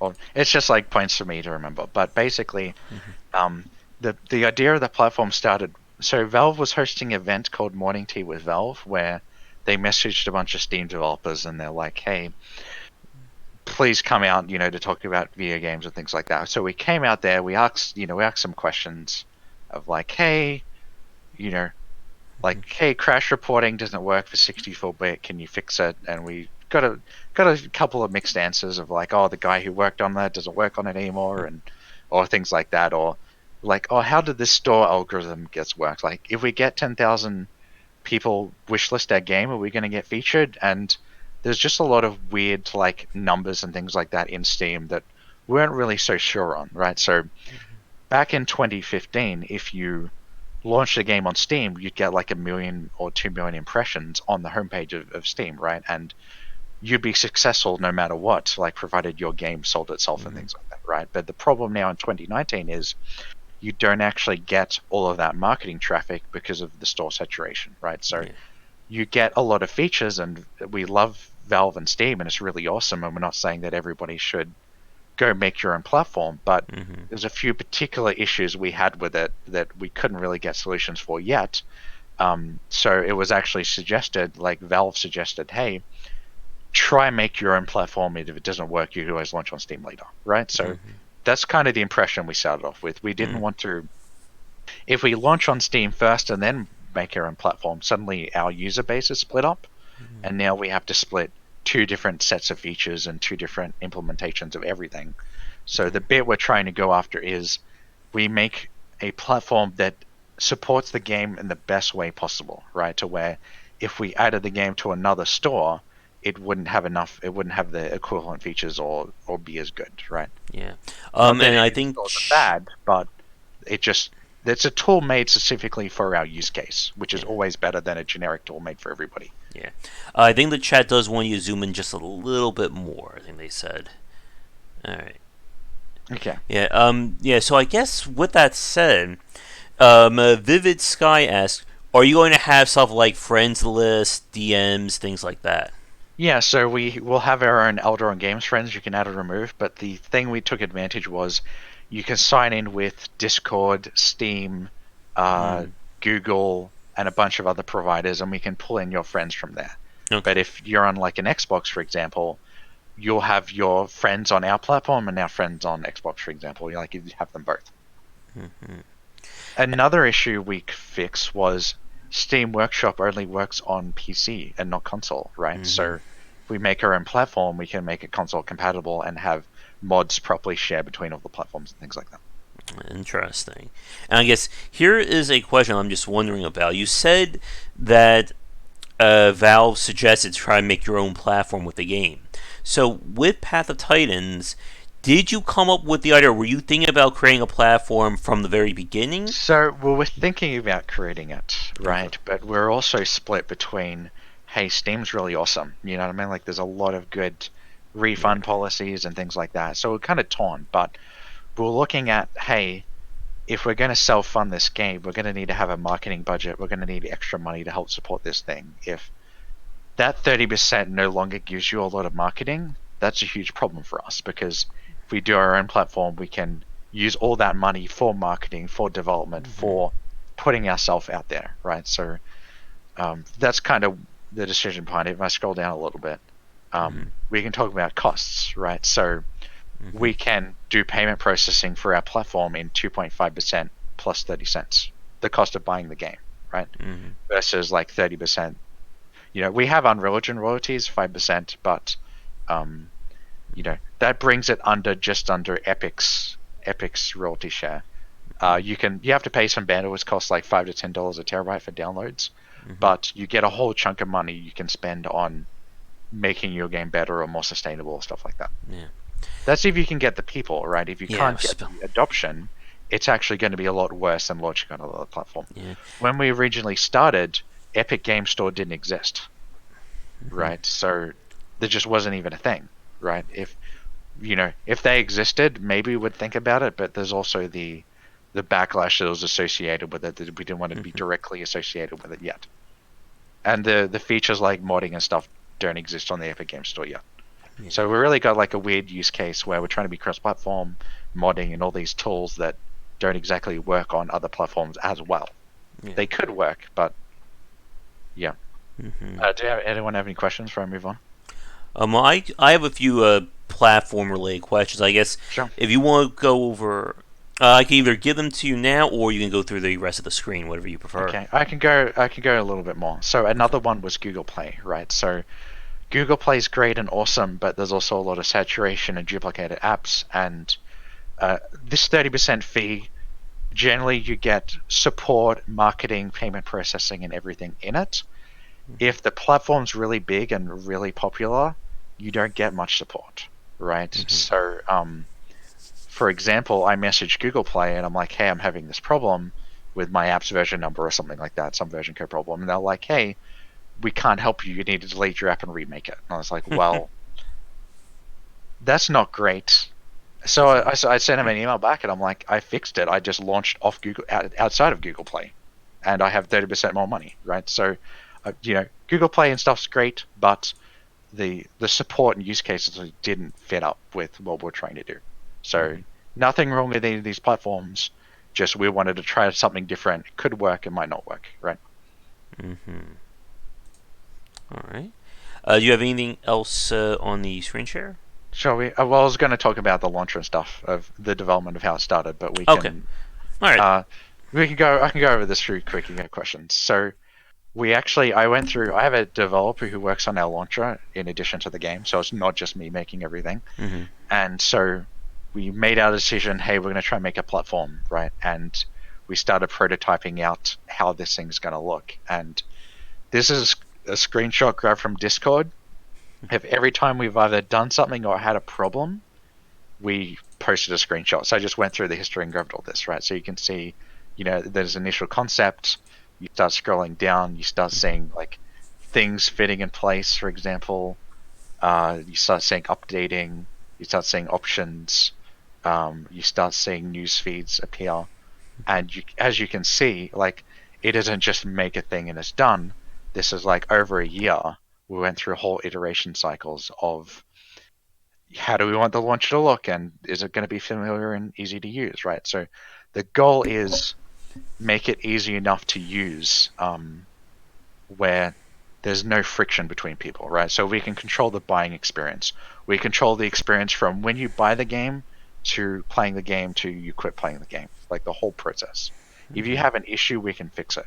If like something goes down, it's our fault. It's not Steam's fault. It's not Epic's fault. It's not Cloudflare's fault, Yep. for example. It's our fault. So we take on all the responsibility, but we get greater control on those kind of things, right? If there's a problem we're Hmm. trying to fix. There's just on mobile, as we Hmm. progress, we got it on Mac. One of the important things was getting the game on as many platforms as possible. You can see like it progressing over time, get icons getting in. We eventually got up to these kind of styles, and eventually, if you can see the current launcher, if we go down a little bit, news feeds got added in. Hmm. This is when we launched our crowdfunding of how it looked, and this is when we started our crowdfunding.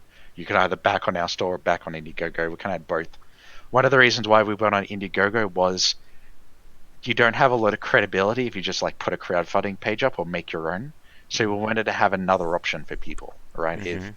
Because just buying a game on a random store, you're like, well, am I going to get refunded? Is this legitimate? License activation, and this is the current state of where we're at now. But if you just go into questions, sure. Okay. All right. Let me get back here. And I'll pull this back up here. 1 second. There we go. All right. So I have a few questions. I'm sure we'll get some more from chat. I see Char already asked one. So I guess one thing that I was thinking about. Again, you said in terms of development that you started the game about 2 years ago. How long have you been working on the launcher itself for? So we had a game called Breaking Point that we're working on. That it's a bigger scope of a game, so it's like a survival game kind of thing, and we didn't really have the budget to finish it, so we wanted to pause it and move over to a smaller game. And because we were thinking in the multi-game territory, we were thinking about, okay, if we make this platform, it's going to be for multiple games. Okay. If you're making one game, it's incredibly not worth it to just make a whole platform for one game, right? Yeah. So we're thinking over the next decade, all these costs and benefits added up, kind of thing. So we're thinking multiple games, shared platform, shared purchases. So it started making more sense. So the platform's about 2 years. Path of Titans is about a year. Okay. And that kind of answers Shark's questions as well. That, oh, actually, will there be any thoughts about making the launcher like public or allowing people to make use of the So code? we have thought about it, right? So some options we've thought about was, what if we could either provide a solution for our platform to give to other developers, like, hey, here's our platform, you can license it for this much, and you can Mm-hmm. either get your own launcher and your own games and host it all yourself, or hey, you can go on our platform, right? But the as soon as you start getting into the platform wars, you start competing with Steam and Epic and Valve, and we're not necessarily interested in competing against them. Mm-hmm. Like, you know, for the launcher we have Connor. Like BattleNet, they have 21 people, right? So it's like it's that kind of a scale of a problem. Yeah. We also didn't want to necessarily completely move away from game development. Like if we would probably move over to being a being more like Valve, only making Yeah. Steam and not making games. And I love making games, so I didn't necessarily want to move over to something I didn't want to actually do, right? Yeah, and everyone is still. We're all still waiting for Half-Life 3 at some point, I guess. Yeah, like Valve makes really amazing games, but like the obviously Steam's a really big thing, and that's kind of like taken over Yeah. priority. Mm-hmm. So, I guess a few questions for me. Earlier, or a few minutes ago, you mentioned, of course, one of the challenges of having a launcher in terms of kind of like consumer loyalty. And I think that's a very interesting challenge. There's one that, again, that we're seeing kind of being developed over the Epic and Steam debate. That if I really like all the features on Steam, and your game is only available on Epic or Origin or whatever other platform, and you don't have those features, you know, even if your game is good, it still feels like you're getting the raw end of the deal. Exactly, right. So one of the approaches is like Subnautica took, which was like, release your game on as many platforms as possible. That's it, on Mm-hmm. all of them, right? Yeah. That's probably the best choice for the consumer. It's on everything. It's great. Um, but you have a lot of work as a developer. Okay, if you for a multiplayer cross-platform game, okay, the update's on Steam, but it's not on Epic yet, or the update's on console, but it's not on Steam yet. Yeah. And we have to, as developers, sync up every single version of the game to be in Mm-hmm. sync, right? So, like for example, if we release it on Discord as well, we now have to release updates on Discord, and they have to be exactly in sync with our launcher Mm-hmm. or Steam or Epic, and then you can have a worse experience, right? So one of the Yeah. problems we had was with Steam was when an update came out, not everyone saw the update right away. People like spamming our announcements like, "Hey, where's the update? Where's the update? Where's the update? Oh, restart Steam. Try do this. Try do that." Mm-hmm. In the future, we can actually have the update like BattleNet.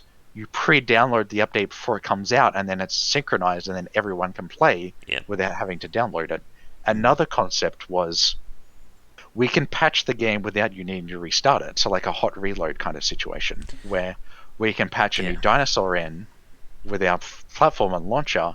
You don't actually log out, restart the server, restart the game kind of thing.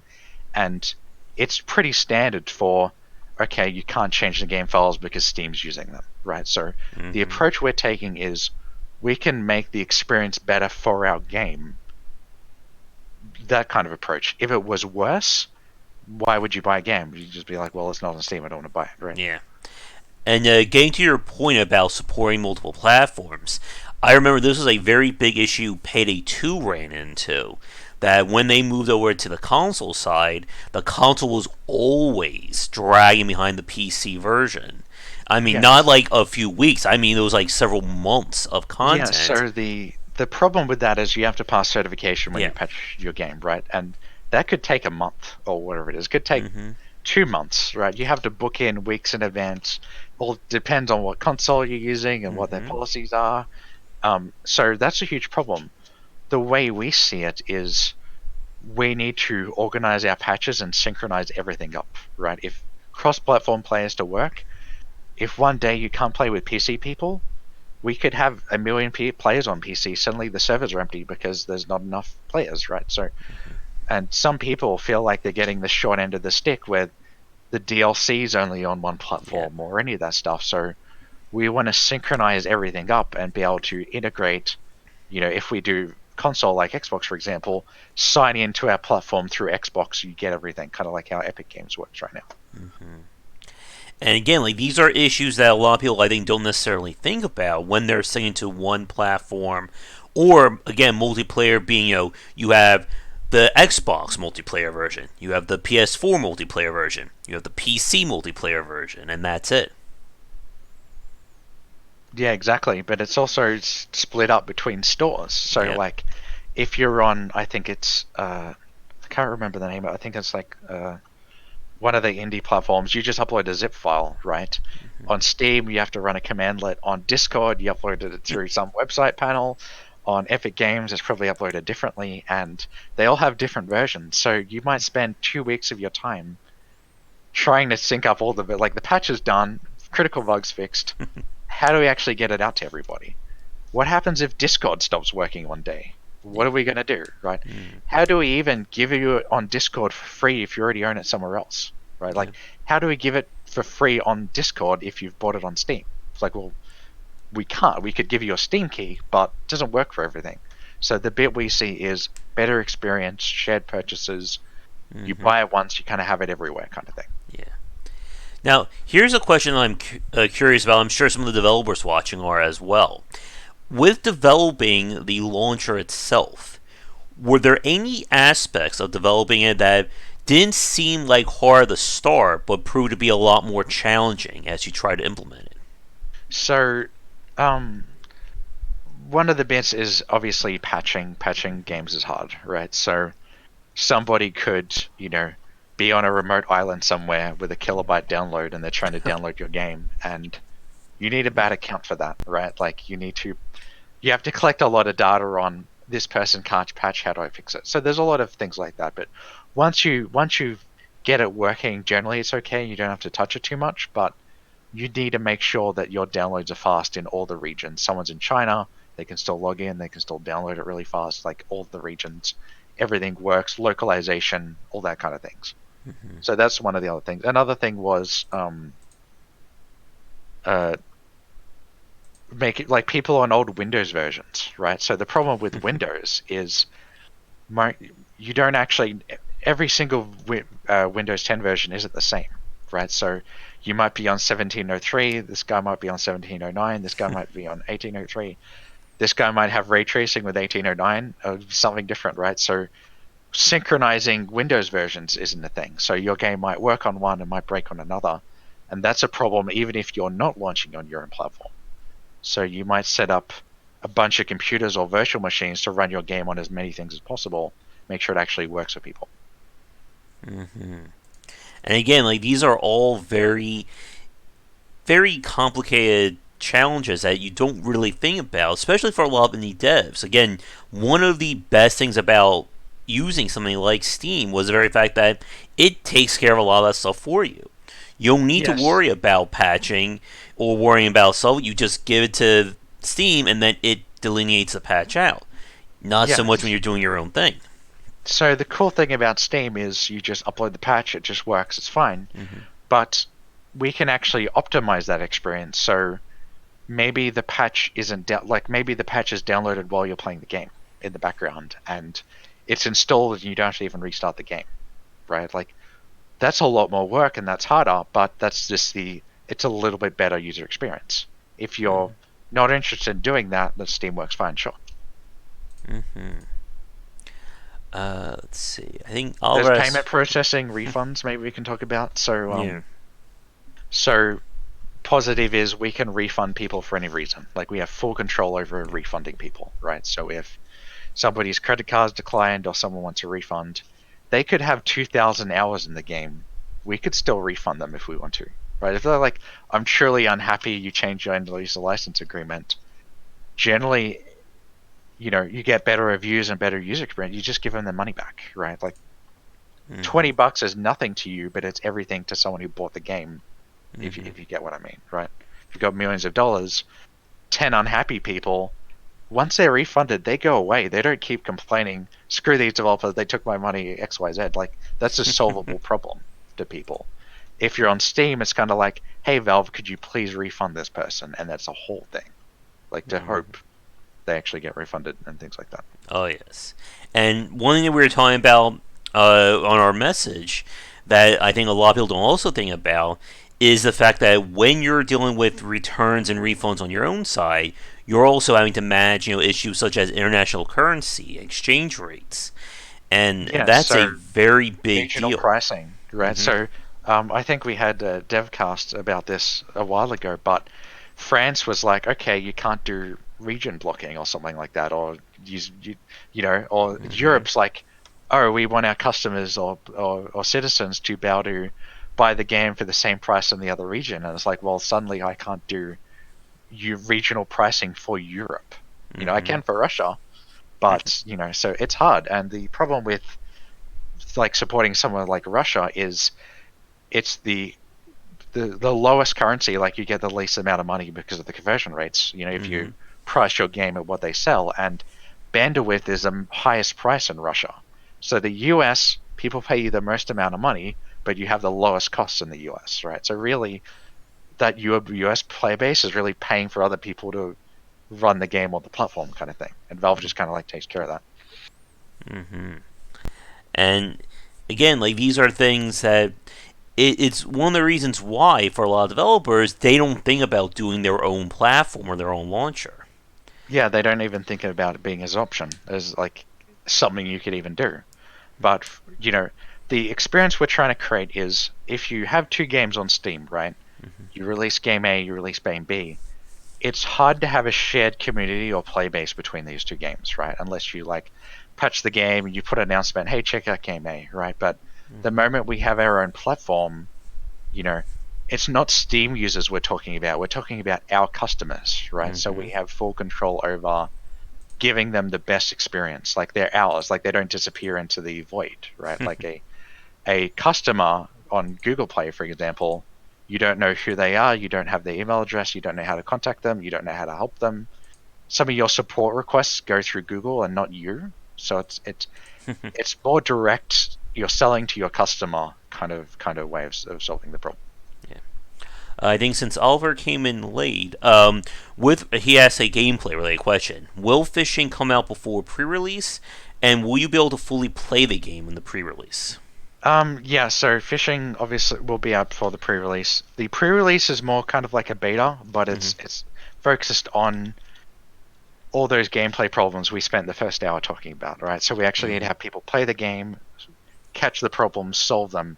Another problem I have with some games is they have a beta, and the beta is a week before the game comes out, right? And it's like, how do you expect to fix anything a week before the game comes Yep. out? It's a marketing beta. It's not the actual beta, right? So if you remember Fallout 76, beta's a week before it came out or something like that, and everything's broken in the beta, bad impression. Everything's broken in the release, bad impression. You've just achieved nothing. Yep. But if the release is like 2 months away, for example, you can get a lot of stuff fixed in 2 months that Hmm. a marketing beta doesn't solve. So Yep. that's the idea with that kind of strategy where we have a real beta. It's not for marketing. It's for fixing problems, making the game as best as we can before it actually comes out. Hmm. Because another problem with the multiplayer game is when you release your game in early access, for example, you have split your game development costs in two, right? So you have one group of people that has to maintain the live version of the game, and another group of Hmm. people would have to make new content, right? So if somebody comes in your game and maybe they hack the game and spawn in sheep or something, you have to still working on expansion content and then go fix those problems and then come back. And then all your players are upset either the hacking issue is not fixed or there's no new content. So you actually have to split into two different teams, right? Yep. So doing an early access can actually be a negative thing because it can split up all your resources to you're now maintaining the service and making the rest of the game or finishing the game. Yeah.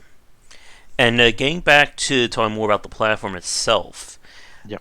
one thing I wanted to push on, or one thing I wanted to elaborate for people watching, as you said, like when you were coming up with the idea for doing your launcher, you were thinking about this long term. That's not just going to be for one game; it's going to be for multiple ones.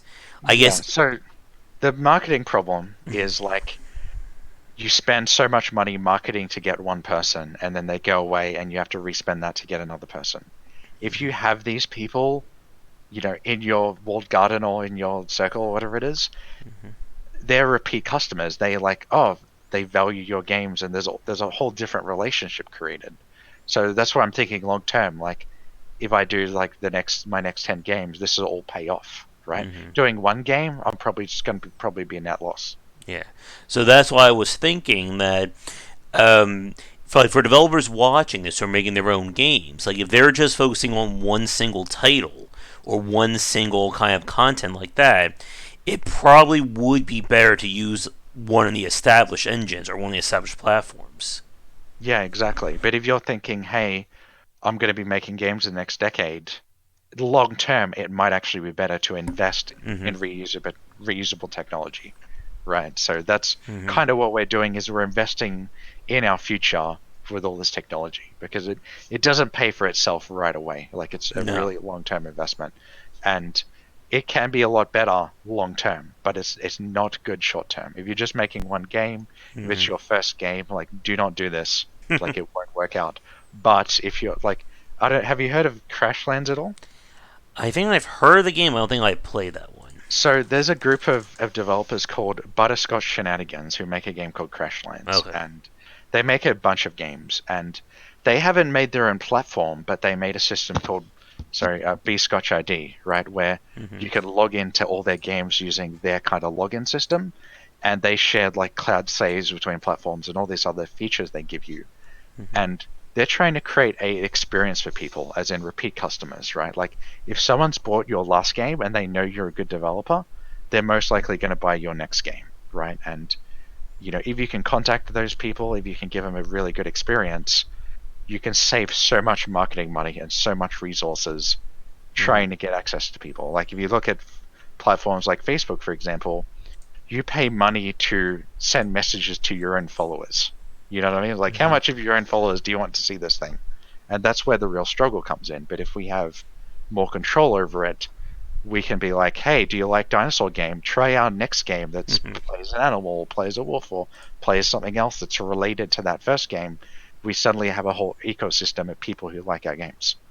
And that gives you a much better reputation as a developer where you make one game, people play it, it's good, bad, maybe they forget you exist kind of thing. Yeah. And as a quick time check, we are just about to hit 2 hours in. My voice is actually starting to die. 1 second. So I think we'll begin to wrap things up in maybe like the next 10 or so minutes. So for the chat watching, I'm going to be putting out officially last call for any questions for everyone here regarding the launch. If you have any more questions for design wise on Path of Titans, feel free to ask. But again, this will be last call. So getting back to the launcher itself. Oh yeah, this is a question that Shark brought up. How does it work on mobile? Is it just an app on the App Store? Yeah, so the current approach we want to do is mobile. We originally wanted to launch on Google Play, and then we found out that we get zero support on Google Play for the scale we're at. Maybe for like a really big game, we'd get like that. Here's your assigned contact person to help you, but we don't have that yet. So what we're actually looking into is current plan is the game is a self-updating APK. So you download the game, you can open the game, and the game self-updates. There's no like mobile launcher, right? Okay. We could do one, or we could move that into the future, but and until there's a really huge need for it yet, we don't have that yet. But the good thing is the platform we can reuse so much stuff for the mobile version. So we can have you log in with the same account. You can log in exactly where you were as the same dinosaur, and play as you were. Yeah. And again, like stuff like that, I don't think that's currently available on Steam.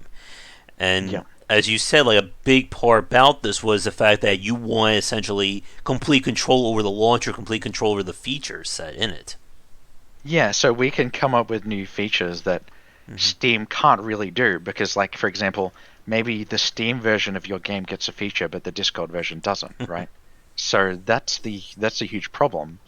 where all the features that our PC players get and mobile players get too.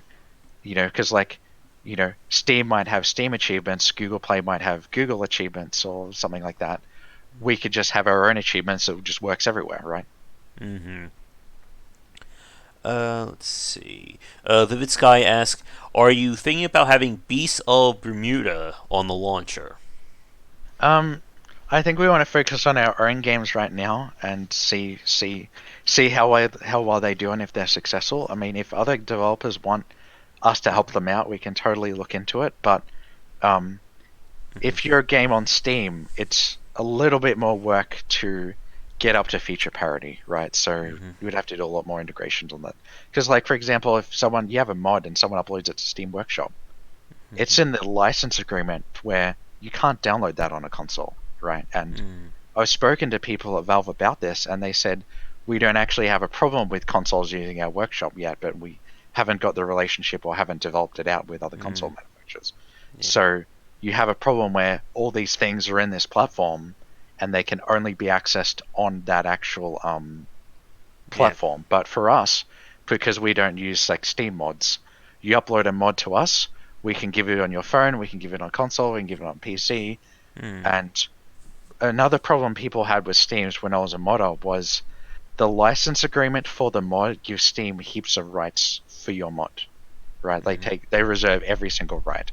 Our modding agreement's going to be a little bit different where we don't own your mod or we only reserve the minimum amount of rights necessary to host your mod, right? Because Mm-hmm. in the Armor community, I had a problem where people didn't want to upload their mod to Steam Workshop because suddenly Valve would own their mod now. Yeah. So we want to protect mods a little bit more where you own your mod, not us, right? That kind of thing.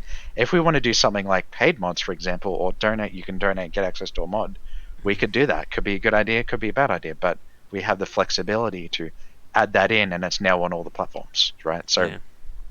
you might, making games is actually financially harder, but if you're making mods, you could get paid for your work. Mm-hmm. That might be a sustainable job to actually do, right? Yeah. And going back to your point about kind of each platform having like its own different, way of doing things. I guess one question for you, like obviously you've been developing the launcher for Path of Titans. Like, Yeah. have you spoken? Like, have you actually had like a conversation with each one of the platform makers in terms of the fact that hey, we're putting this game on there, but we have our own launcher like planned for it. Yeah, so we've talked to a couple of the other platforms. Mainly, it's like console and things like that. But basically, you need to make sure, like, hey, can we do this integration? Like, basically, all these platforms generally have an API you can connect to. So, like, Steam has an API and iOS has an API and stuff like that. And generally, you're like, hey, can we do this shared integration? They like say yes or no, or you can change some things. So currently, shared purchases can work on Windows, Mac, Linux, iOS, and Android. Like we've checked it all; it's all okay. Consoles we're looking into, but as soon as we figure that out, I'm hoping they let us and we can just do shared purchases on everything. And that'll be Okay. awesome. That'll be like a new standard buy game and you have it everywhere. You know what I mean? That's like Mm-hmm. it's a huge barrier because for example for Xbox you can only do a shared purchase if they buy it on the Microsoft Store, right? And we all know that as great as Microsoft is, Steam's better than the Microsoft Store, like in features Mm-hmm. and frame rate and settings and things like that. Yeah, and I'm glad you brought up that point because I think that's going to be whenever we're talking about having your own exclusive platform or launcher. I think that's always going to be one of those hills you have to climb. Is convincing people, hey, use this launcher. Why should I use it when I have Steam? Why I have Epic or whatever? Yeah, so the approach we kind of take to that is we're using this for games we make or own. So, for example, unless we put our game on Steam, you can't buy it on Steam, right? So, if you care about the game enough, you'll download our launcher to play it. We'll make it Mm-hmm. as easy as possible for you to get it. If you don't care about our game enough to download something, like it may not be a interested customer anyway, right? If Mm-hmm. you download it and you have a terrible experience, let us know. We'll refund you, and you can uninstall it, right? But the idea is we do want to be pro-consumer as much as possible, right? Mm-hmm. If Yeah, so that's Mm-hmm. basically the goal, right? If you're doing an Epic Game Store where you're pulling exclusives from other platforms and people are being lied to, they're upset, right? So if you go look at YouTube comments for some of the games, they're like, if it's on Epic, I won't buy it. Like, I'd rather buy a console and buy the game on console to, not spend money. But the data really shows that if customers care about your game, they'll download the platform. And if we can make it as easy as possible for you to install, uninstall, and use, they're okay with it. If it's hard and it's difficult and broken, so like Rockstar Games, for example, where they retroactively re-added their launcher to previous games, Mm-hmm. where people can't launch the game because the launch is broken, that really pisses people off, and you really lose customers. And we're really aware of not doing that kind of thing. Mm-hmm. That was me, Video. Also, my system decided to start popping things up while we're in the middle of the chat. Sorry about that. Yeah, and that I think is very tricky. Like when you're trying to have all this stuff going on with these different platforms.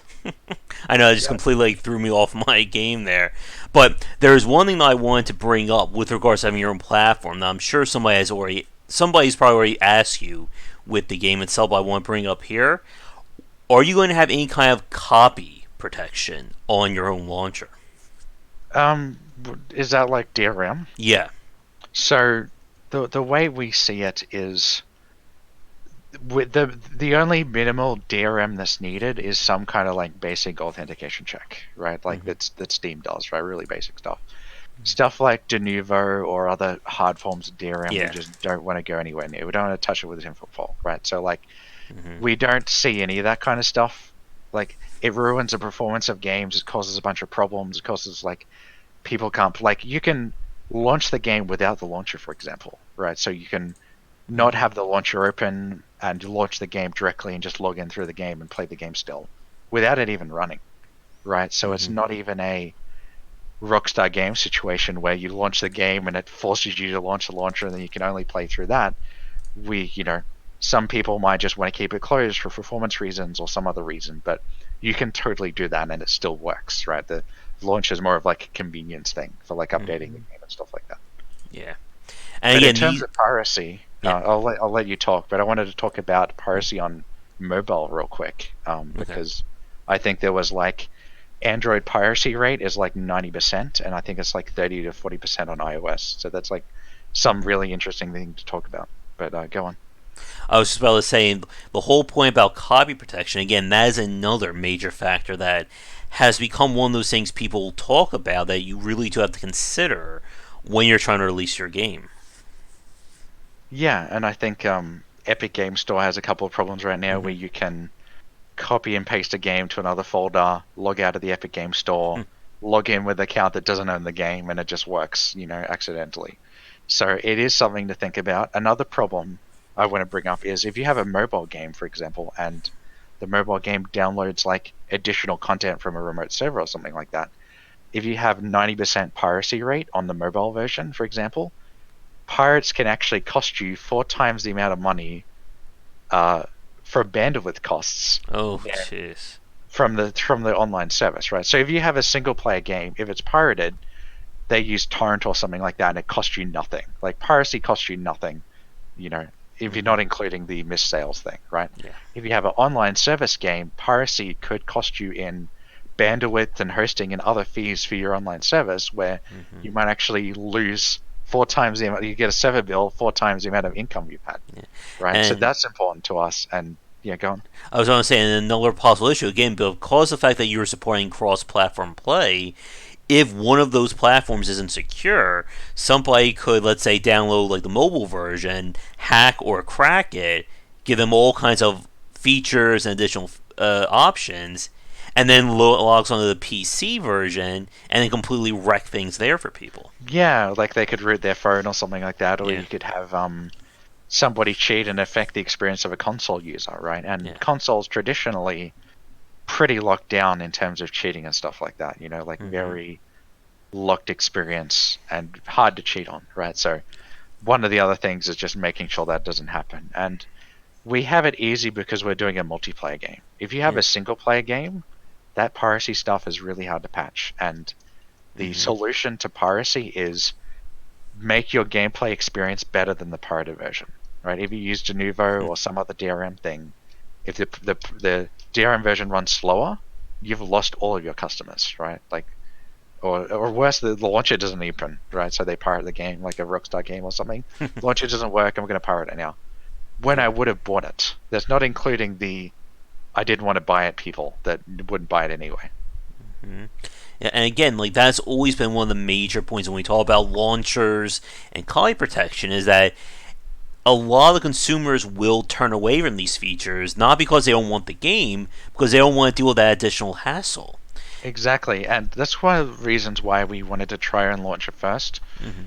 instead of just going on Steam. Because if, for example, if we had the launcher inside Steam, I feel like that'd be a terrible experience. Like we're all familiar with, you launch Steam and then Steam launches Uplay and Uplay launches the Epic Game Store, and Yes. then Rainbow Six Siege opens up or something like that. I'm sure we've all had that experience, and that is really terrible and not fun. Hmm. And a few questions from chat. Alvarez how's the multiplayer going to work? I'm not sure what that means. I mean, the game is going to be like online scale, so it's going to be just connecting to the servers. And So yeah, one interesting thing I can talk about multiplayer is there's two ways of designing it, right? So if you ever played a game that has a serverless model, yeah, right? And there's a model where is you don't have a server list and you hit play and you get it and play, right? The solution we want to use for official servers is you group up with your friends and you hit play. There's no server list. We'll figure out okay, what server has the lowest ping, what server your friends are on, hmm, and match you on the best server, right? Like we might want to spin up a server on demand because they all might be full, right? So that's a yeah, very player experience aware problem. If you have a serverless model, you have 200 servers, you have one person on every single server, right? If yeah, only those people were all on the same server, you could actually have a game experience happen, right? yeah, So we selectively monitor the server's performance, like tick rate and stuff like that, and we try to put you on the best server because you randomly clicking a name, you can't figure out where the server is or how well it's running, all these yeah, things. We can go figure that out for you and try to get you the best experience, and that's one of the main goals for official servers. yeah. And you also save a lot of money where you're not paying for servers you don't need, things like that. And you can solve a lot of problems with things Yeah. like that. And again, like I guess going to like Kyle's point, like consoles don't normally deal with serverless. You hit Exactly. start, hit quick play, bing bang boom, you're playing a game with people. And again, like this is one of those very fascinating topics that I think, as you were saying earlier, regarding like using cross-platform play as kind of like the future for multiplayer, it's going to be something that's going to come up more in conversation with developers trying to hit every platform available. Yeah, so one of the problems, like if you have a traditional survival game like DayZ, for example, where you might join a specific server and you might have a loot crate on that server, and the server goes down, you can't access your loot crate, stuff like that. We really want to be changing the game design so this stuff is fault tolerant, right? So that loot crate can be transferred to another server if it goes down, or you can play on a different server if that stuff goes down. Because otherwise, the problem we have is if all your stuff is only on one server, if that server goes down, you've lost all your dinosaur, you've Oh lost yeah. your loot crate, and people get really pissed off. And that Oh server might just yes. be laggy. So Hmm. the bit we intentionally change our game design where stuff can be moved between servers. So if you have a bad experience, you can move all your stuff to a different server seamlessly. And Hmm. there's stuff you can't do if you do that kind of gameplay design, right? Where if you have like a DayZ scenario, you know, different servers have different economies of how much loot there is and how much money people have and things like that. So you have to specifically engineer your game in a way where multiplayer is fault tolerant. Yeah. So this server could be deleted, it could be spun up, you're not paying for it if it's empty. There's not like one person playing in 200 empty slots kind of thing. Yeah. And again, like as we've said, like over and over for the section, like a lot of the issues that we're talking about, this is in a nutshell why people stay on Steam or why they're looking at Epic to kind of handle all this like quote unquote busy work for their game and just focus on the design of it. But it is something that you really do have to think about if you're trying to go all in on a multiplayer design. Yeah, exactly. And if you're going to do any cross-platform stuff, because like Mm-hmm. Epic's working on some cross-platform, cross-stuff, Mm-hmm. cross-store purchase, like back-end stuff, but they don't have all the features in it yet. And if you need these features, if you need for you to log onto your phone and then log out and log into Steam, or even sometimes you have to do these features even if you're on Steam, right? So Steam gives you limited amount of the stuff and it doesn't carry over to console, right? So if you want cross-platform, cross-progression stuff, you will either have to buy someone else's solution to this stuff, or you have to I see. make it yourself. Yep. And I think to Shark's question, so you're applying all the chests, loot drops, etc., to the player's save files, and then that's transferable to the other servers. Yeah, so what we have a system where all the official servers use a shared database, so everything can carry between them. Unofficial servers get their own database because they might Yeah, change game balance, that's what I and was just thinking. Yeah, you don't want somebody like editing their server and giving this dinosaur 1,000 attack and running and around and then unlocking everything, go to right? the official So mode with that so like character. authority is a bit of a problem. So making sure someone doesn't edit their server and get full everything. Like World of Warcraft doesn't let you host your own servers because somebody would edit it and be like, okay, when you log in, you get 1 billion gold, and then Yeah. they go log on to the official server. So it's split there. But Mm-hmm. if you're an unofficial server host, you can hive two unofficial servers together, or three, for example. So they all connect to the same database. So you can build your own community around our game and Mm-hmm. host your own server with your own rules and settings and stuff. And you can hive those servers yourself, and we give you the tools to do that. Yeah. And it sounds like from talking with you, Michael, that you've done a lot in terms of kind of like front loading some of these potential solutions and trying to figure out where all these problems were during development. And again, you really need to do that with a game like this. Because as we've said many times over, like these issues, if they show up day one of launch, your game is pretty much going to be dead on arrival at that point. Yeah, so the bit we figured out is we need to do simulated load tests of 1 million people, right? What Mm-hmm. happens if 1 million people try to download our game at the same time? What happens is everyone tries to log in the same server at the same time? Um, because if people can't play for the first week, you're dead, right? Your game's only new Yeah. once, and if people can't, like Diablo 3, Era 37, or something like that, it can kill off all of your sales for a multiplayer game, right? That you're not fighting this issue when you're a single player. And another problem we've engineered recently was DDoS protection. So like, um, Mm-hmm. we actually use a system similar to how Steam does relaying of network traffic, where you can't DDoS a game server. You can only DDoS the like a proxy server or something like that between you and the game server. So we've thought about like people doing denial of service attacks and all sorts of different angles, uh, consumer privacy and all sorts of things to make sure that the game can be as stable as possible before launch. Mm-hmm. All right. Fang Grin asks, will it be possible to see all the stats on an unofficial server before you join? Yeah, so one of the things I think a game called Squad does is they pipe out a lot of server performance stuff to a server list. So we'll have a server list for unofficial servers, Okay. but we wanted to let you know, like for example, someone might think that herbivores are stupid and they should only be running away from carnivores, and that they're a food source, and they're not like a valid class to play as, right? And they Mm-hmm. might edit their server and be like, okay, buff all the carnivores, nerf all the herbivores. If you go join Mm-hmm. that server, we need to let you know, hey, here's all the adjustments they've Yeah. made. Do you want to play on this thing, right? Like this has the Hello Kitty Rainbow Adventure mod. Are you sure you want to play on this server? Because you could join it, think it's the original game, become invested, Yeah. and your experience is ruined. You blame us, the game, not the unofficial server by default, right? So like Mm-hmm. a lot of like Super Mario Maker, for example, like some of the levels, people go play someone's level and they just die every single second, and they're like, the game's terrible, Yeah. and they don't realize that, hey, this is just a user created level. This is not how we intended the game to actually be. And you got to warn people because your reviews will tank as well, right? Mm-hmm. Oh yes. And again, it's one of those things that you don't see a problem on the console side because there are no unofficial servers or unofficial games like that. Yeah, you can't host your own, server on a console and have all these changes and things like that. Yeah.